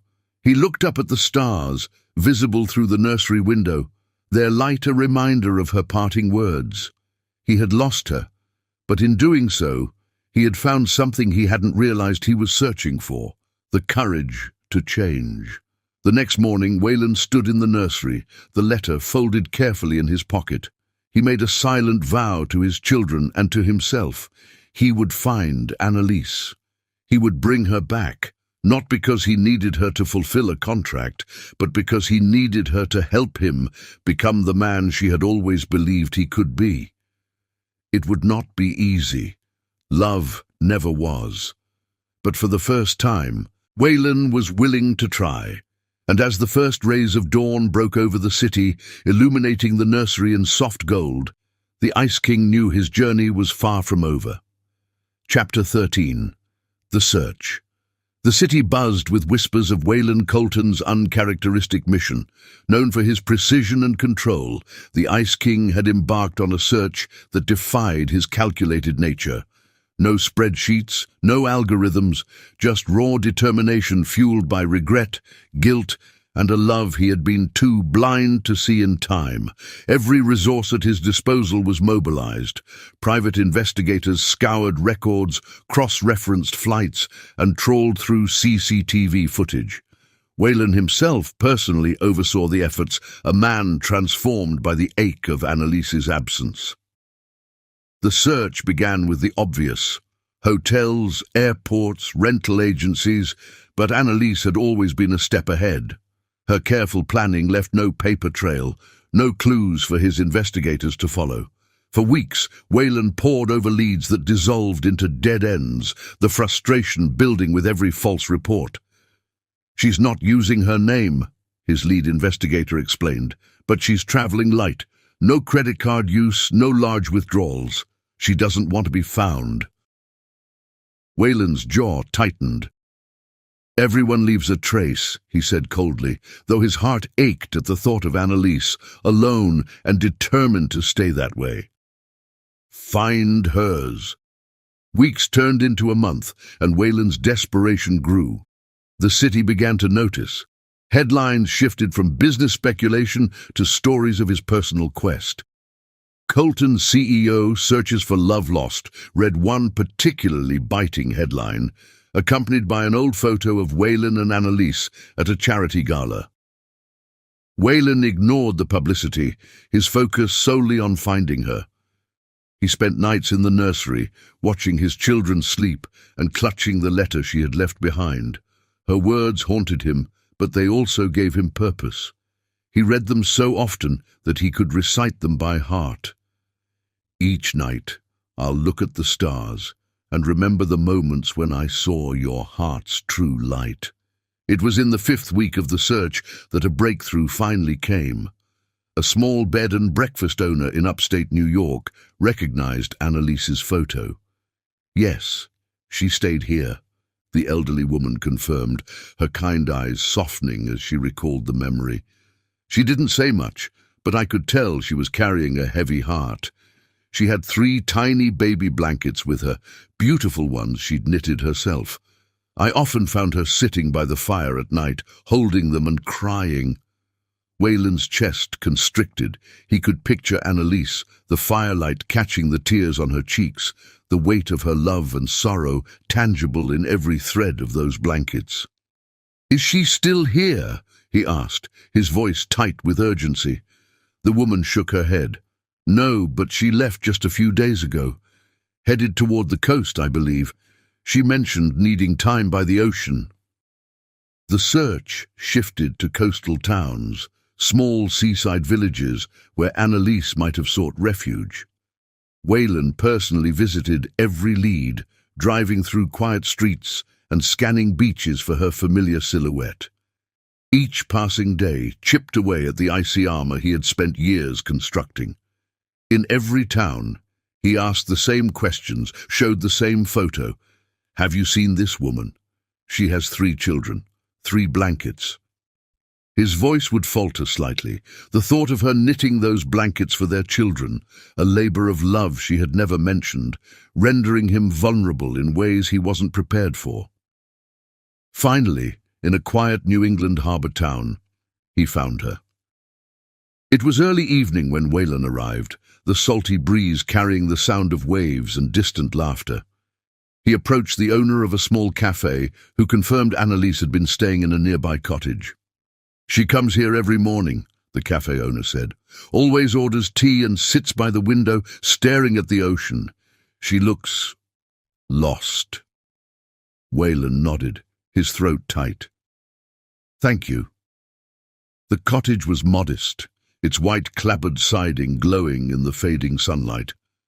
Wayland hesitated at the gate, the letter in his pocket a constant reminder of why he was here.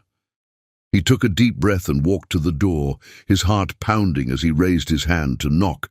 The door opened before he could. Annalise stood there, her eyes wide with shock and her breath catching in her throat.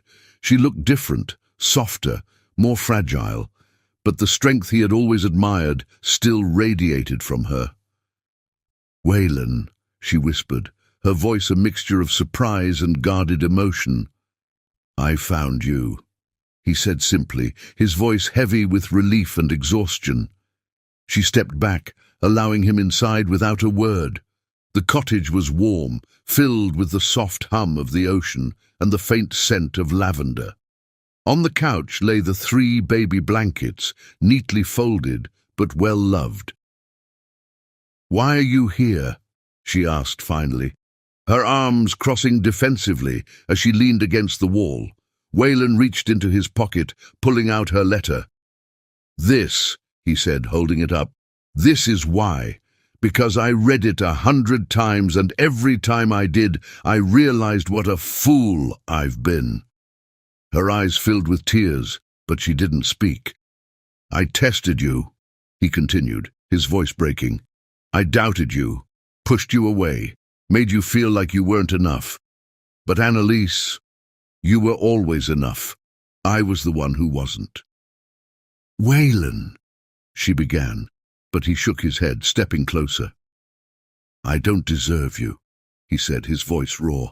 "But I'm here because I want to try, to be the man you believed I could be. For you, for our children, for us." The words hung in the air, vulnerable and unguarded. Annalise stared at him, her tears falling silently as she searched his face for the truth behind his words. And for the first time she saw it. The man beneath the Ice King's crown, stripped of his walls, offering her not a contract, but his heart. Finally she spoke, her voice trembling. "I didn't leave because I stopped loving you, Wayland. I left because I couldn't keep waiting for you to let me in." He nodded, his own tears glistening in the fading light. "I'm letting you in now, if you'll still have me." For a moment the only sound was the distant crash of waves. Then slowly, Annalise closed the distance between them, her arms wrapping around him as the walls between them finally crumbled. "You found me," she whispered, her voice breaking with emotion. "You really found me." "I'll always find you," he promised, holding her tightly as the ocean breeze swept through the open door. For the first time in years, Wayland Colton felt truly at home, not in the penthouse, not in the empire he had built, but in the arms of the woman who had taught him how to love again. Chapter 14. Love's Triumph. The day Wayland Colton found Annalise Agnes at the small coastal cottage marked the beginning of a love story that would echo through time, not because of its grandeur, but because of its unwavering truth. Their reunion became the stuff of local legend, a tale whispered in the harbour town's cafes, retold with awe and wonder. The powerful CEO, known for his icy demeanour, had fallen to his knees on the humble wooden floor of the cottage, begging for forgiveness, his voice trembling with emotion. "I failed you," he had said, his tears flowing freely as Annalise stood stunned before him. "I failed us. But I am here now, and I'll never stop trying to make it right." Annalise, her heart both heavy and hopeful, had listened. She had always seen glimpses of the man Wayland could be, the man he was now bearing fully, stripped of ego and fear. In his vulnerability, she found the courage to believe again. "I never wanted you to be perfect, Wayland," she replied, her voice soft but firm. "I only ever wanted you to let me in." And he had. That moment, that small act of humility and love, began the transformation that would define their lives. A grand but intimate wedding. Their wedding, held 6 months later, was a juxtaposition of scale and spirit. It was grand in size because of who Wayland Colton was, a man whose name commanded attention, and whose reputation drew people from across the globe. Yet, beneath the glittering chandeliers and amidst the sea of designer gowns, the ceremony itself was profoundly intimate. Every detail reflected the journey they had traveled together. Annalise walked down the aisle, wearing a gown of simple elegance, her veil adorned with tiny embroidered stars, a tribute to the night she had looked to the heavens, whispering her love for Waylon into the cosmos. Waylon, standing tall but visibly emotional, watched her approach with an expression that spoke of reverence and redemption. Their vows were not rehearsed declarations but raw, heartfelt promises. Waylon's voice trembled as he said, "I stand before you not as a perfect man, but as a man willing to spend the rest of his life proving my love for you. You are my beginning, my middle, and my forever." Annalise, her tears glistening under the soft glow of the lights, replied, "You are proof that love isn't about never falling. It's about always getting back up, together. You are my partner, my anchor, my home." Their children, now toddlers, were a part of the ceremony. Each carried a small bouquet that they shyly handed to their mother, drawing laughter and tears from the guests. Eleanor Colton, frail but radiant with pride, watched with a contented smile, knowing she had lived to see the seeds of her hope blossom into something extraordinary, a legacy of love. 25 years later, their love story became a cornerstone of local history. Schools taught it not as a fairy tale, but as an example of resilience, redemption, and the transformative power of trust. The once feared Ice King of business had become a symbol of warmth and integrity, his empire now known not just for its success, but for its commitment to humanity. At 71, Waylon Colton remained a striking figure, his silver hair and weathered face a testament to a life well lived. Yet, his most captivating feature was the way he looked at Annalise, now 50, with the same awe and devotion he had on the day of their wedding. Their grandchildren gathered around them every evening, sitting cross-legged on the floor of their sunlit veranda. The Colton estate, though sprawling and opulent, felt more like a home than a monument. The walls were lined with family photographs from the early days of their marriage to the milestones of their children and grandchildren. "Tell us the story again," one of the youngest begged, her wide eyes shining with anticipation. Waylon chuckled, his deep voice carrying the warmth of a grandfather's love. "You've heard it 100 times, little one." "One more time," the children chorused, their voices blending into a harmonious plea. Annalise smiled, her hand resting gently on Waylon's arm. "It's their favorite, after all. And it's ours, too." With a deep breath, Waylon began. He spoke not just of the pain and mistakes, but of the courage it took to face them, the strength Annalise had shown in loving him, despite his flaws, and the joy they had found in building a life together. As he recounted the pivotal moments, the letter she left, the search that spanned weeks, the reunion that healed their broken hearts, his voice grew thick with emotion. The children listened intently, their young minds absorbing not just the story, but the lessons within it. A life fulfilled. Their legacy wasn't just in their children or their empire. It was in the lives they had touched, the hearts they had inspired, and the love they had cultivated in each other. Annalise had brought warmth to Waylon's frozen world, and he had shown her the depth of his devotion through every action, every choice, every word. In their twilight years, they often sat together on the veranda, holding hands as the sun dipped below the horizon.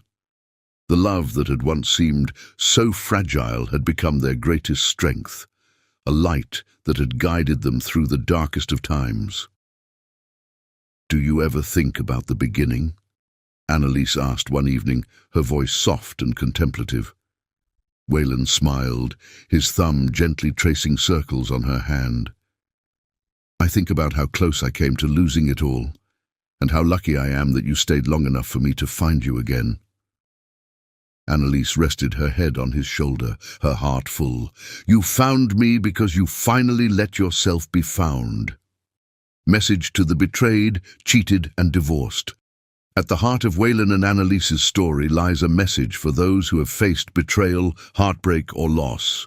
You are not defined by the pain someone else caused. Healing is not linear, and trust is not easily rebuilt, but you are worthy of love that sees your scars and chooses you anyway. Be patient with yourself, and never stop believing in the power of renewal. Even after the deepest wounds, the heart's capacity to love remains infinite. It simply needs the right person to awaken it. In the end, Waylon and Annalise's journey proved one universal truth. Love is not perfect, but it is powerful. It demands courage, forgiveness, and vulnerability.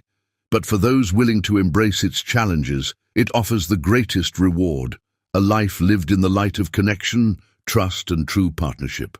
Subscribe if you liked, and thanks for listening our story. God bless you.